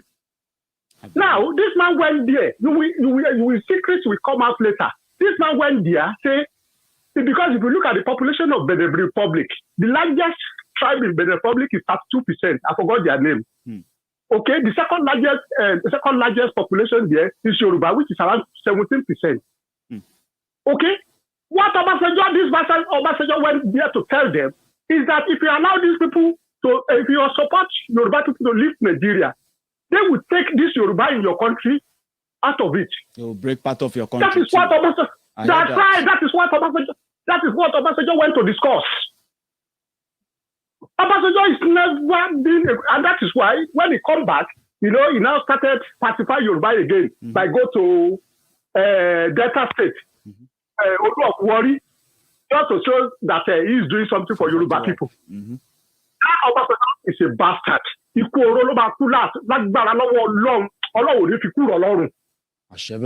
thank you very much. Thank you so much, sir. Let me take another call too. Thank you so much. So that's a long one. Sorry if I've kept you waiting on the line for longer than you would probably like. Just a sec. So I have another 20 minutes to take a few more calls. Okay. So if we can make it keep it short, that would be great. Thank you very much for that. Naimuna don't hear all these bad politicians that we call themselves politicians. Where they thief our money? Hello there. Hello, Maiyegun. Oh my God. Hello, sir. How are you? I'm good, Maiyegun. I don't know. I'm so excited that I could be able to get you back again online. I'm glad you did, and it's quite it's quite good, because it wasn't so busy when your call came through. So your name? I'm telling you, I'm just okay. I've been trying since how many months now? I've been trying to get on, and then from beginning to the end, I can't be able to get on to you. So sorry. But however, I have to call you the beautiful bride of the South. So many people have tried to qualify you at so many things, but you are just an enigma. You are Nostradamus. You are, I don't know. To be honest with you, sometimes you don't even know who you are. But then I've been telling you from the first time that you're a leader is born, but you don't know. And the way you are going, every day God keep on giving you wisdom. It is not your making. That is whom you are born to be. Thank you, man. Don't relent. Stand up. More people need you. Stand up to lead. And because whatever you're doing comes from the heart, anybody can see it. Sometimes, even if when I'm angry, once I'll be able to come and listen to your show, I have this, relief in my heart that somebody can be able to, I don't know. My brother, you are doing a wonderful job. Thank you. And don't remove. I don't know how to. In fact, I don't know how to put it. Everybody keeps saying, but the thing is that let me just put it this way. Now, what we need is the people. That's right. These people, the mad people in government. If any Nigerian, so-called Nigerian, believes that these people can be able to shift ground a bit, they will never. They won't. They will never shift a bit. Look at what is happening in Plateau State. Look at what is happening everywhere. And these people still, I think the Nigerian society are the ones even aiding them to continue what they're doing. They are human beings like us. Can you imagine if that day they were at the Kanu doing wedding, if the master decide to say, see today, this is going to be the end of the show. Definitely it's going to happen. if we keep on talking, they have the money, they have the machineries, they have everything. Even among us, the people, they will still come and give us scoop of porridge. And because people are hungry. But sometimes let people shun that scope of courage. I don't need that your money today. I want you out. Let's have Biafra. Let's have Oduduwa nation. That's all and nothing else. How can we sensitize the people? Because they're talking about election 2023, my food. Nigerians, are they insensitive? Yes, they are. Absolutely, they are. But nobody can speak up to. So, in as much as God has been keeping you, giving you the vision, because sometimes I wonder the time you get to put all these things together. Maiyegun, you are a rare. Thank you so much. You haven't told me your name, by the way. And, I would love to hear that. But you said something about talking and talking. The advantage is that we need the people. And once the people know why they need something, they will demand for it. What we have right now is the confusion brought into the whole system by the people who have been manipulating all of us for so long. Now, if they can't manipulate a large number of us anymore, they will leave town. But when people don't know why they need something different, they will never ask for it. And that's why we are filling in the gap, making sure that people knows why they deserve better. In the process, trust me, people will figure it out. Thank you so much for calling. And secondly, I don't know how to do this. I came across that Mr. was killed by the herdsmen. Is that true? It is true. It is true. I'm only waiting for a moment that we can have a minute silence for him before we round up tonight. It was a shocker. They killed him. They killed his brother today. Oh my God. It's unfortunate. In fact, let's change the tone. Let's start calling for people to arise. Enough of this. Let it be one. You must only die one day. If you speak the truth, you die. If you lie, you die. Why not speak the truth and still die? Why not stand on the truth and still die? We all will die someday. At least, yeah. Enough of this madness. Enough. Thanks so much. Yeah, I'll take another. Thank call. you, man. Okay, you have a good. Yeah, may the spirit of ancestors continue to guide you and protect you. Man, you say thank you, Baba. So sorry, one moment, Chidoze. Hello. Sorry, just for 1 sec, please. Thanks so much for your super chat and super sticker. I'm gonna read that out quickly. When injustice becomes law, rebellion, aka revolution, becomes your patriotic duty. Thomas Jefferson, God bless you. Hashtag reason with logic, not emotions. Hashtag revolution now. We are getting there. Good evening, sir. Good evening, Maiyegun, my brother. Even though we are not born from the same mother. You are my one name. My brother. That's so. Thank you. Yes, my brother. Maiyegun, what I see here is Fulani must go. That is all we need. Absolutely, yes. Fulani must go. Every town, every state, every street, every village, wherever they are in a south or southeast, we have to come out and sweep them out. Fulani must go. Whatever offices they are holding in Lagos or Yoruba land, Fulani must go. That will be the beginning. When we all come out in the streets, the way they came with lorry, they will begin to go with lorry. Fulani must go. That is the only way out. We will sweep them out. Even though they send our people back, we know that outside people will defend our people over there because what we are suffering is what they are suffering. Fulani must go. That is the only way. We have to come out now and start rioting. Fulani must go. That is the first step we must take.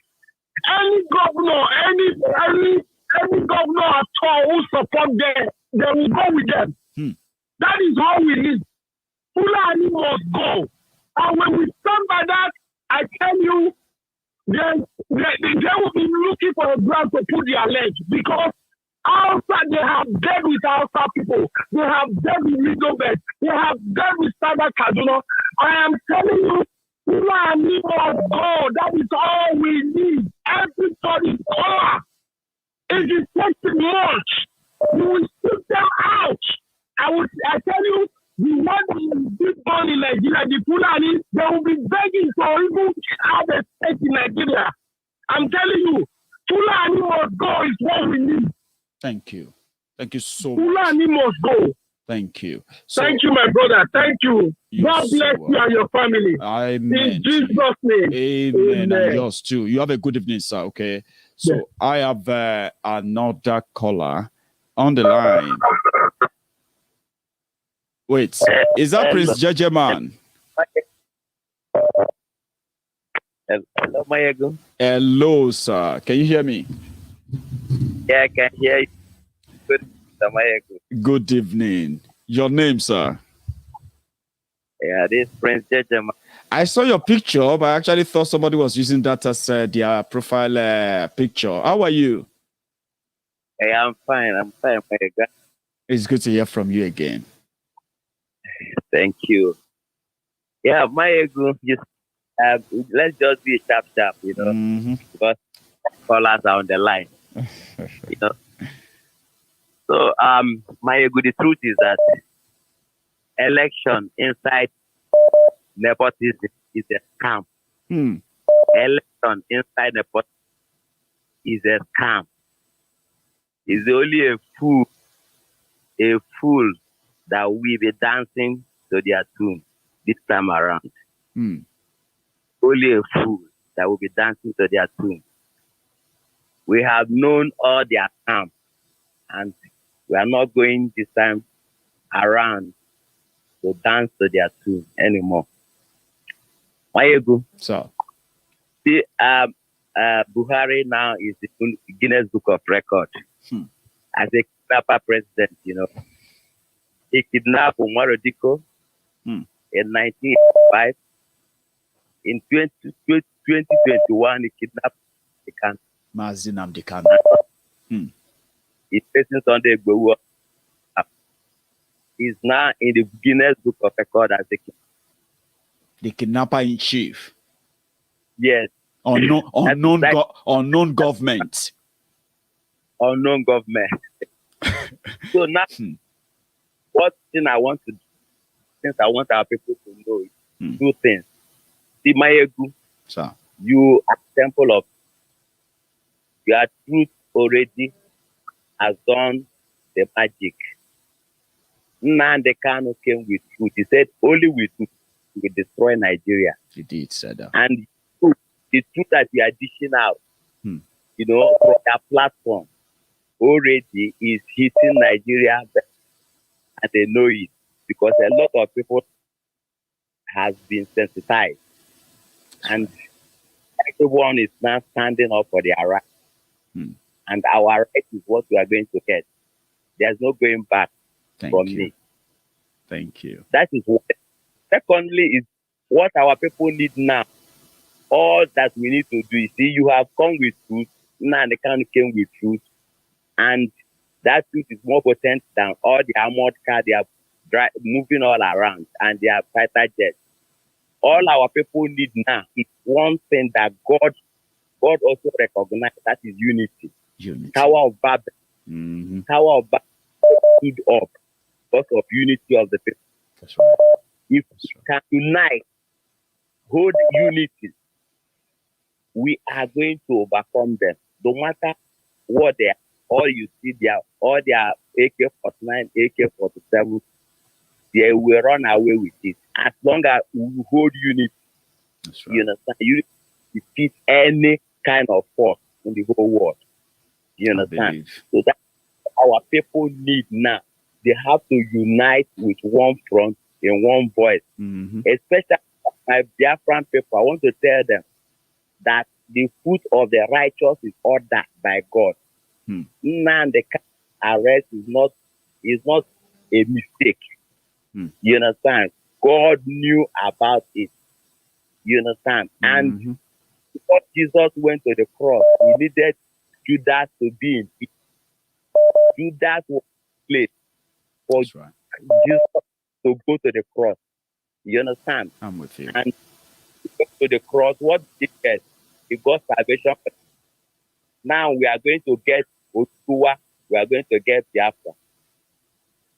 And it is Buhari that is going to give it to us because he is doing the best job dividing Nigeria. And yeah, thank you so much, Prince Jajaman. Thank you. Thank you.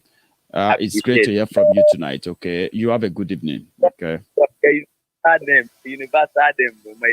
I know it's becoming that universal, and I love it. I love it.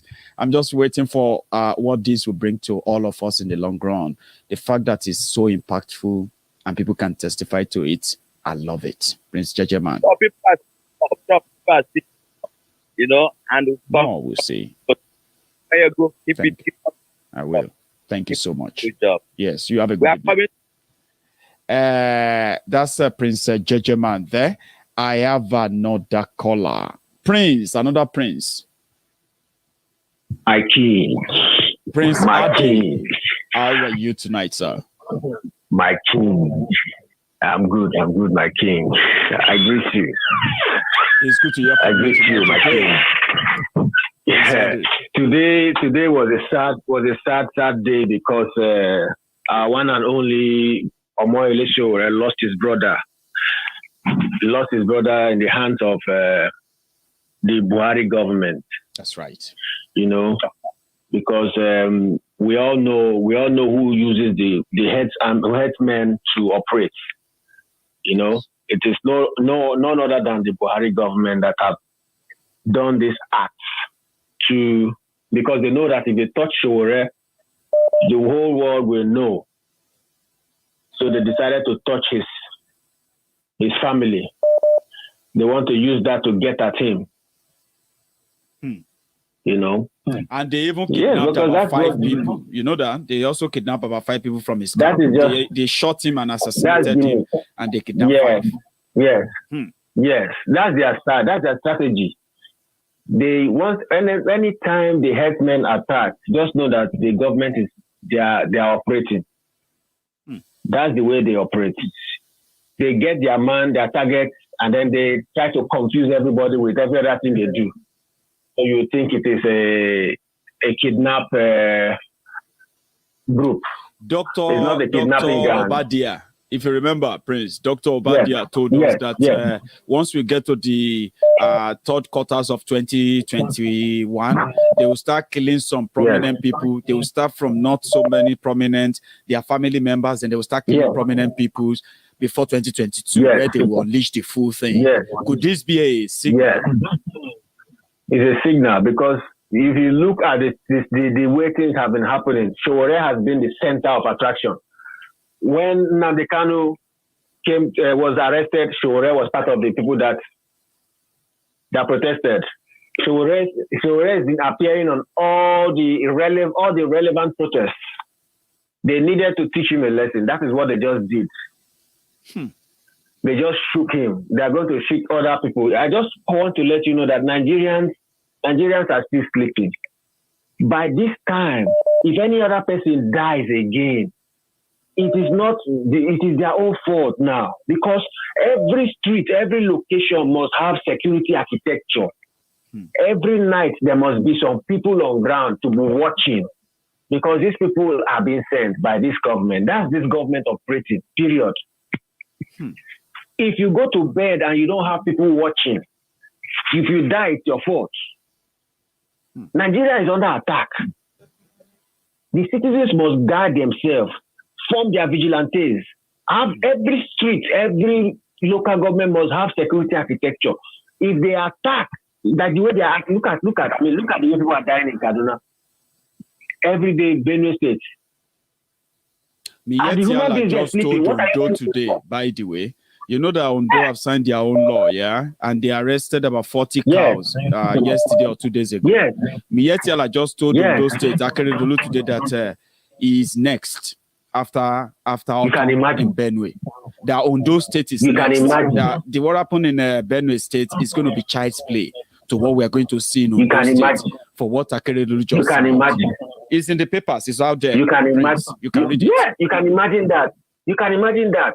An abattoir is now relevant, more relevant than, because I consider that Mietiala as an abattoir society. You know, what is their role in Nigeria?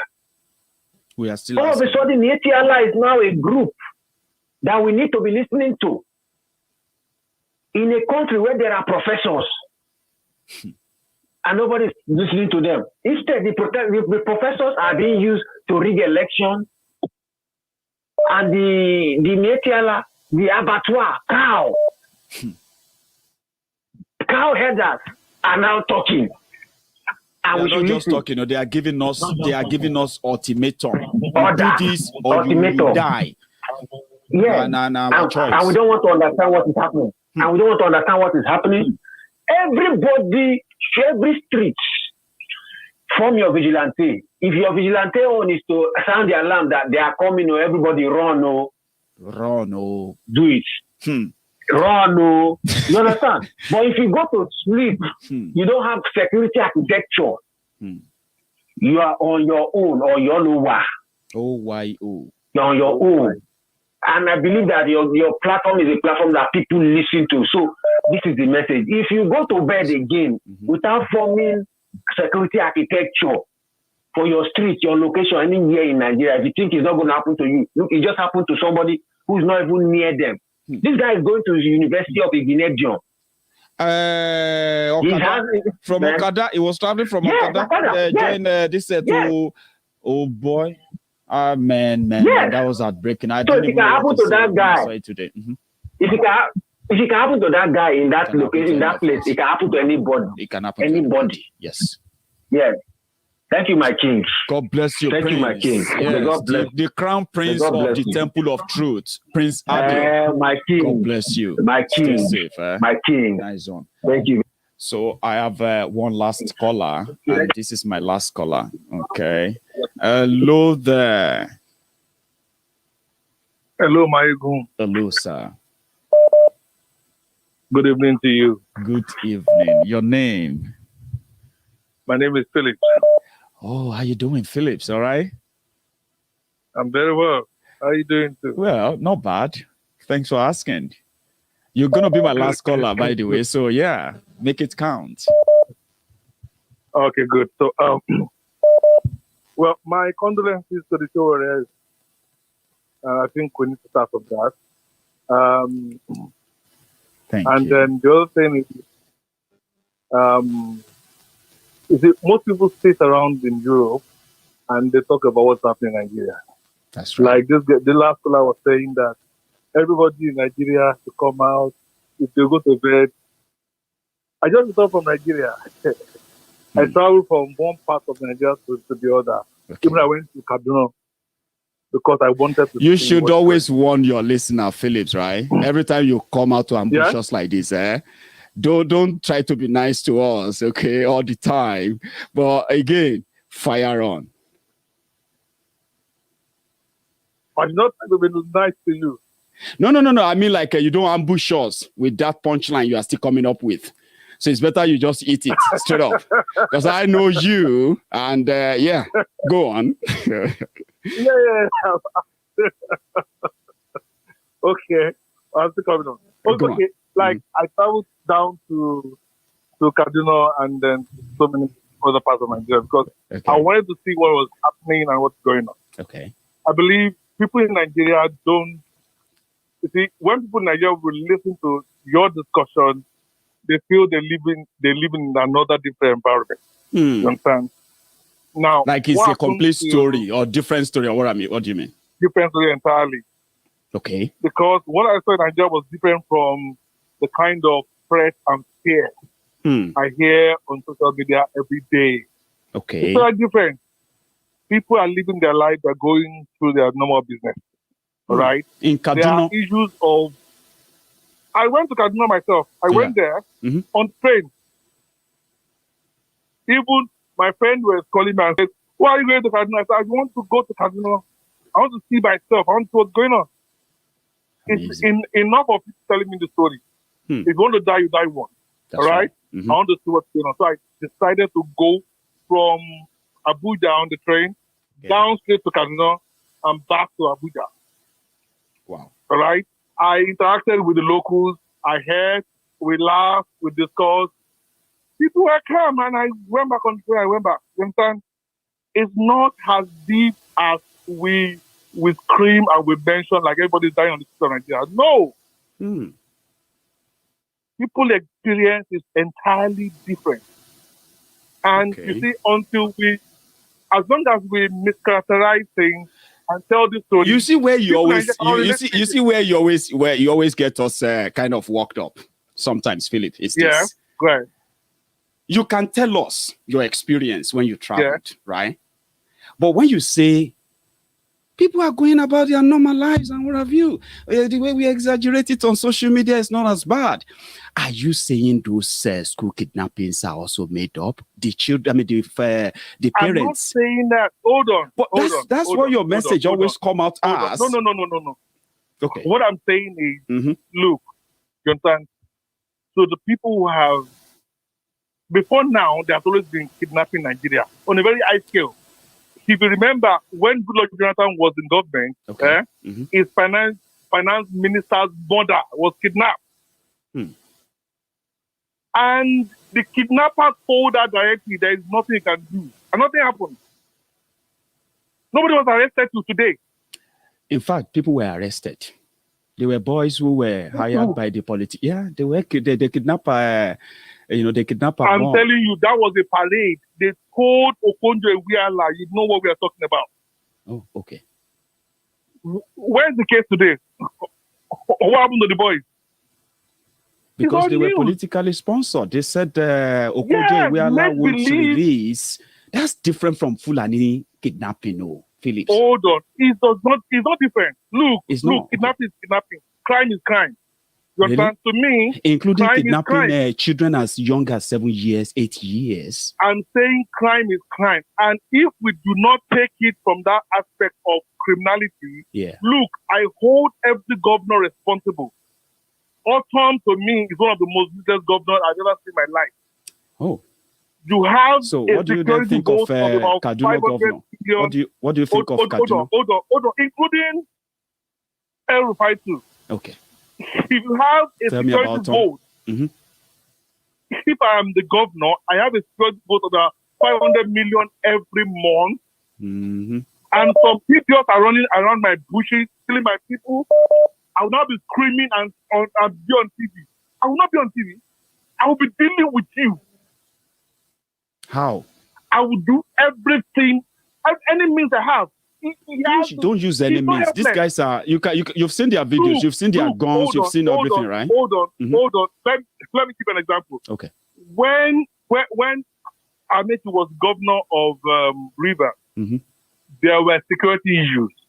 He imported people from Israel. And they dealt with it.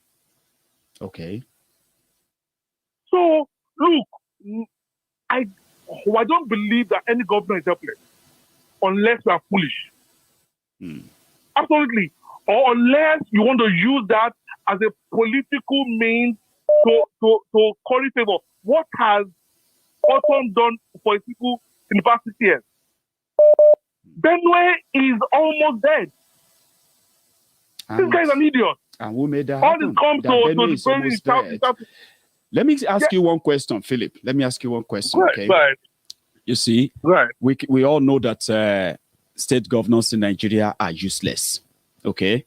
We all know that their security vote and the rest of that is just money they share. They are not useless. That's what they want us no, I'm coming to believe that they are useless. I'm coming to why they are useless. In terms of the security operative within and the agency of government. Yes. But they are not totally useless with the amount of money they have and with other options that they have. Okay. There are a lot of things that you can do. Let's put it this way. Let's put it this way. Wait. Okay, let me say there are about 500 Fulani running around the bushes in Benue. You understand? Benue is a very big state, yes? Now, if you sit your people down, all right, from local government to local government and say, what can we do? Look, the Fulani cannot thrive in any community except they have people supporting them within the local. Because people know their butchers themselves. Okay. They understand their forests, they understand this, they understand that. So if you sit your people down and say, oh, this is what we want to do, this is the money that is on ground. Are you saying that for the past 6 years, this guy is totally helpless? No, I would not believe that. Okay. So do you want me to quickly say this before we go? Yeah. In the death of his people. Let me say this before we go. Okay.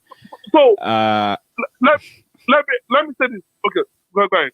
Okay, Philip. You know, I know it's always like this between us. Okay. My friends don't like this. They always want me to cut you off and all of that, but that's not fair, right? Because sometimes when you speak like this, you are not speaking alone. There are people who actually think like you too. Okay. And we can use this opportunity to, you know, enlighten ourselves. I learn, you learn, and we all learn. Okay. Now, we can blame all the governors because the structure make them powerless. Let's start with that. Okay. There is no state governor that can put together any security that can bypass anything there with the police IG in Nigeria. Okay. Now, hold on now. I wanted to explain something to you there. I want to explain something.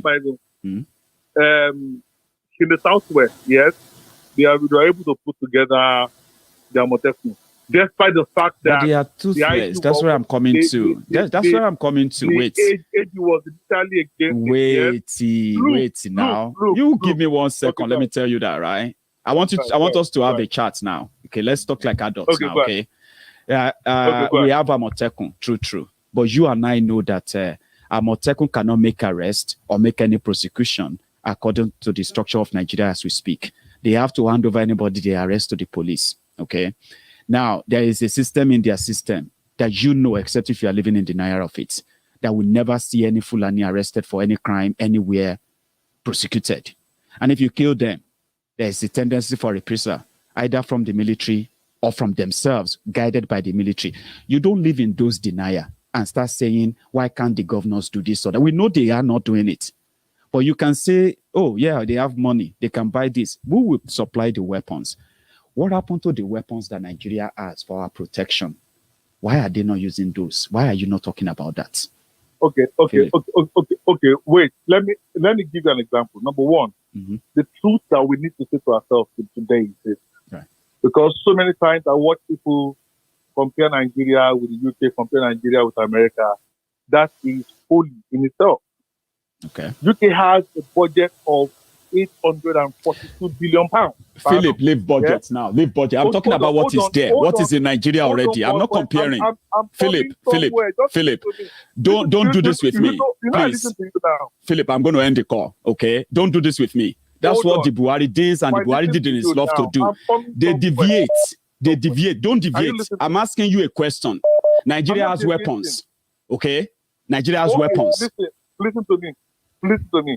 We have weapons. We don't have weapons. Yes, they are just stocking up Nigerian military after a very, very long time. What are you talking about? After a very, very long time. For the past 30 years, there has not been investment in Nigerian military. We have less than 200,000 soldiers. Yes? I've never done Nigeria, this before, Philip. Right? I'm going to cut you off. I don't think you can have an intelligent conversation, Philip. Listen, I can tolerate a lot of things, okay? But I don't like people trying to act smart with me, okay? See, we know what is existing in Nigeria, right? You may have your preferences and all of that, but don't try to play on people's intelligence by trying to deviate and making up all manner of nonsense just because you want to have a chat. Don't try that with me, okay? It's pretty much like you trying to play with my mind or trying to act smart. Nigeria has weapons. Nigeria has spent over 10 trillion naira under Buhari alone in 6 years fighting terrorism. And there is no single court anywhere in Nigeria, no single person, no single terrorist has been paraded or prosecuted in any court in Nigeria. No single one for the past 6 years, even though the numbers of people being killed has tripled than what they were before Buhari came in. My brother Philip talking about going to Kaduna I love the fact that the Buhari idiots sometimes think that they are smart in hiding their stupidity. No apology, Philip, if you are watching. The thing there is this. You have somebody who got to power because he said he could defeat terrorism. And he was in fact going to defeat terrorism and protect the people. Return those who have become victims of terrorism back to their houses. That was how they came to power. You went to Kaduna, the same Kaduna that they attacked the NDA, the same Kaduna that he said he traveled through the, by train, he said, there's a place called Abuja-Kaduna Expressway. The terrorists have taken over that expressway for the past 3 years now. They had to abandon the entire expressway in order for people to travel through by train. Okay? So you can say people live their normal life and the rest of that. You wouldn't expect people to be crying on the train and say because they are from Kaduna, they are going to Kaduna. And you telling me that you travel to Kaduna, I've heard a lot of that, where some of you will make up things to make yourselves look like, just to tell a story that doesn't exist. You have weapons to track terrorists. You are not using that. Whenever these terrorists are eventually captured, right, they give them treatment. They pay them off. They call it rehabilitation. They release them back into the society. Then they turn around and say the locals should protect them.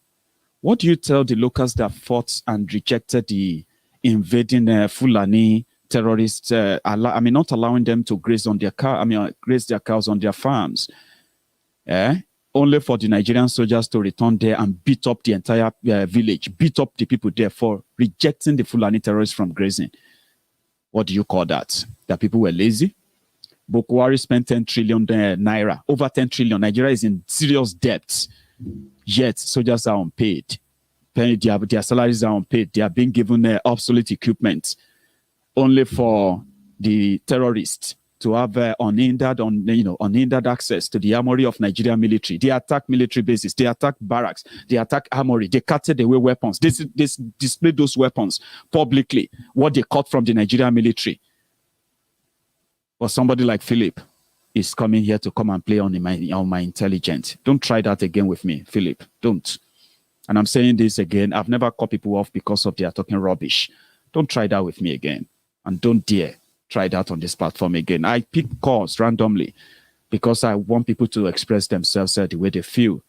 Express yourselves, own your laws, claim your Buhari mentality, be bold about it, but don't try to play on people's intelligence, because what they do is that when you ask them question, they don't answer it. They bring up another thing. They distract you. When you try to make a conversation from that, they divert again. They go to another one. That's what they do.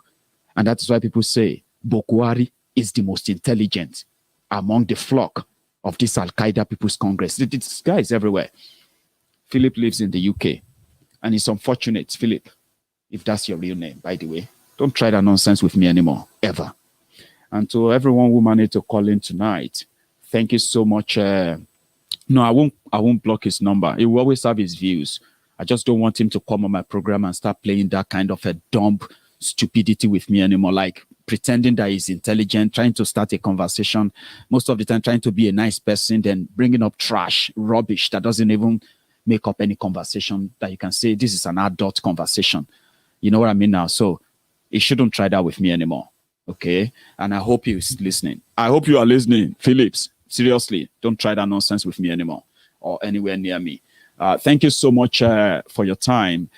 For a roundup, I've told you, people will do what they will do. I am just somebody who will tell you reason why you should look deeper, think deeper before you eventually make any decision. If the Biafran says they are not going to vote, you and I can say whatever we want to say. We can do whatever we want to do. We can talk from now till tomorrow. People are still going to do what they are going to do. And something I've noticed, and I believe that that's what Mazi Nnamdi Kanu himself possibly studied about his people. He knows them better than many of us. He knows the Biafrans better than many of us, okay? What I think is he notices is that when Biafrans want to push for something, it doesn't start from the social media, like some people will believe. It doesn't, okay? It starts from the conversation people are having within their different communities, from different meetings, markets, churches, everywhere they meet, they talk. And that's how this whole thing filters away. Filters out. to somebody like Mazi Nnamdi Kanu. When he says, we're going to sit at home next week, nobody questions it. They just sit at home because he's speaking the minds of millions that some of you couldn't probably see or hear, except when you trying to inflate your egos on social media because you have this number of people, you have that number of people that, you know what I mean? Except for that, critically thinking, people would do what they would do. When they told them that they should stop the sit at home, they didn't respond. When you are all tearing yourself apart, beating yourself up on social media, abusing and attacking yourselves, the Biafrans back in Biafra land, they just continue their sit at home every Monday until some of you begin to start where you are fighting yourself. No, we not go. They said we should stop sitting at home. No, we have to sit at home. As you are fighting yourselves, you just do as say, oh boy, people are sitting at home. Oh. Who told them to sit at home? Not me. Is it you? No, not me. It's not me. Then that means, see, people want to sit at home, whether you want it or not.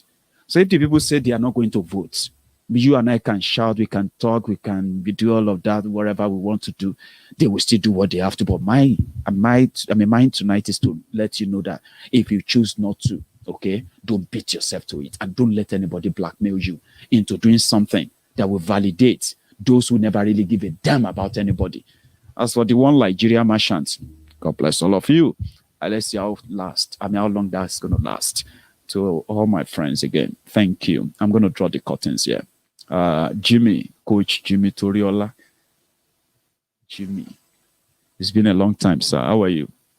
So thank you so much to every one of you, those who called in, those who commented, those who shared the broadcast, and many of you who actually dropped your super chat, super sticker, and those who just subscribed onto Maiyegun General Political tonight as well. If you're just joining, remember, you can watch this video again. Just move the mouse, move that thing on your screen and move it back. Okay, tomorrow is another day. Tomorrow is Sunday. Sunday sermon. If I am not too occupied, we'll have our sermon before 12 noon tomorrow. Thank you so much to every one of you. Remember, give me that thumb up under that video before you go. If they say no election in Biafra land, no election in Anambra, trust me, you will not blackmail them into doing what they said is never in their interest. Start with the politicians that want them to vote, to start speaking about Biafra, to start speaking up about, against the attacks, the incessant killing, the disappearance of the Biafrans in Biafra land. Let them start that. When they begin to identify with them, you will not need to blackmail them to give their support if they know it's going to be for their own interest. Free Mazi Nnamdi Kanu. Maybe that's a good start. If the politicians in Eastern Nigeria can get Mazi Nnamdi Kanu out in the next 24 to 48 hours, let's start with that. And then make these Janjaweed criminals learn how to begin to negotiate. There is nobody that is their slave. The only advantage they have right now is because they control the level of power. That is not something they can control forever anymore. People will wake up. They will fight it. They will resist it. Resist them, mostly, right? And by the time they crumble from that high us they are sitting on right now, there will be no need for negotiation anymore. It will just be them taking the carcass of their Nigeristan, wherever is left, because there will be nobody left. So let's start with that. Release Mazi Nnamdi Kanu in the next 24 to 48 hours, unconditionally.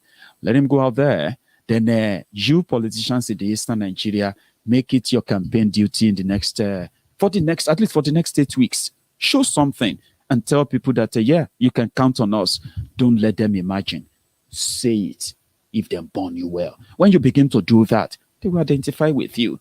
As for voting, they will decide that on their own, not you. And thank you for your time. I'm going to see you again tomorrow or some other time. And good night, everyone.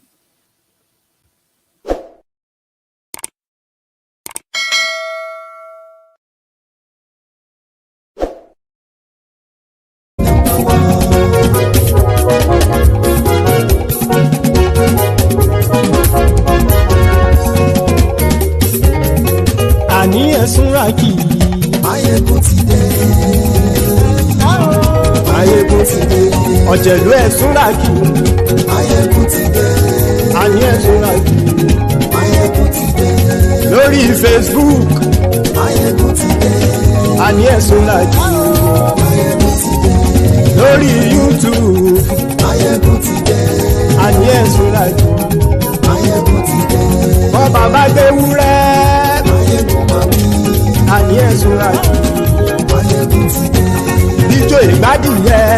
Maiyegun máa wí. Àní ẹ̀sùn lájú. Maiyegun ti dé. Pẹ̀sìdó bá rúfin o. Maiyegun máa wí. Àní ẹ̀sùn lájú. Maiyegun ti dé. Tí gómìnà kówó jẹ. Maiyegun máa wí. Àní ẹ̀sùn lájú. Maiyegun ti dé. Ọlọ́pàá tí ń darí fa. Maiyegun máa wí. Àní ẹ̀sùn lájú. Maiyegun ti dé. Aṣòfin tí ń rúfin o. Maiyegun máa wí. Àní ẹ̀sùn lájú. Maiyegun ti dé. Òkúra olóṣèlú. Maiyegun máa wí. Àní ẹ̀sùn lájú. Maiyegun ti dé. Ọ̀jẹ̀lú ẹ̀sùn ràkì. Maiyegun ti dé. Àní ẹ̀sùn ràkì. Maiyegun ti dé.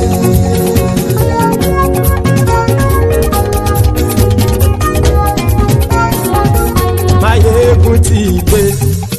Gbogbo ọ̀jẹ̀lú ẹ̀sùn ràkì. Maiyegun ti dé. Gbogbo ọ̀jẹ̀lú ẹ̀sùn ràkì. Ṣùgbọ́n ní bá ti ṣe èyí tó yẹ kí wọ́n ṣe, ọmọ bá dèrò ní fi wọ́n níran o. Maiyegun ti dé. Gbogbo ọ̀jẹ̀lú ẹ̀sùn ràkì. Maiyegun ti dé. Gbogbo ọ̀jẹ̀lú ẹ̀sùn ràkì. Ṣùgbọ́n ní bá ti ṣe èyí tó yẹ kí wọ́n ṣe, ọmọ bá dèrò ní fi wọ́n níran. Wọ́n fowó bẹ́ẹ̀ o, Maiyegun ó sọ pé wọ́n ò bẹ́ẹ̀. Wọ́n fowó bẹ́ẹ̀, Maiyegun ó sọ pé wọ́n ò bẹ́ẹ̀. Oníkan ṣáàtì ṣe èyí tó yẹ kí wọ́n ṣe, fáwọn ará ìlú tó gbé wọn débẹ̀ o. Maiyegun ti dé. Gbogbo ọ̀jẹ̀lú ẹ̀sùn ràkì. Maiyegun ti dé. Gbogbo ọ̀jẹ̀lú ẹ̀sùn ràkì. Ṣùgbọ́n ní bá ti ṣe yìí tó yẹ kí wọ́n ṣe, ọmọ bá dẹ́rọ̀ ò ní fi wọ́n níran. Kì máa yí ṣe eré, ọ̀rọ̀ yìí kì í ṣe ẹ̀fẹ̀. Kì máa yí ṣe eré, ọ̀rọ̀ yìí kì í ṣe ẹ̀fẹ̀. Ẹni bá ti lè lẹ́bọ̀ lẹ́rù o, ọmọ bá dèrò kàṣà ìtú wọn síta. Maiyegun ti dé. Gbogbo ọ̀jẹ̀lú ẹ̀sùn ràkì. Maiyegun ti dé. Gbogbo ọ̀jẹ̀lú ẹ̀sùn ràkì. Ṣùgbọ́n ní bá ti ṣe yìí tó yẹ kí wọ́n ṣe, ọmọ bá dẹ́rọ̀ ò ní fi wọ́n níran. Tẹnitẹni ọmọ Maiyegun ọ̀rẹ́ ara ìlú mọ̀mọ́ ni mo fọlọ́run ṣọ́ ẹ̀ bá kìlẹ́bù. Lóòótọ́ olódodo ìlú ọ̀tá ìlú mọ̀mọ́ ni ìwọ ṣá máa ń ṣọ́ra kò sì mọ́ bẹ̀rù. Bọ́tà lè rí bóníṣègùn lé káwọn mọ̀mọ́ fi ṣera wọn ni ó ti dẹrùn tí wọn ò gbọ́dọ̀ sè mọ́bẹ̀. Èèpo ọgọlọ́mọ.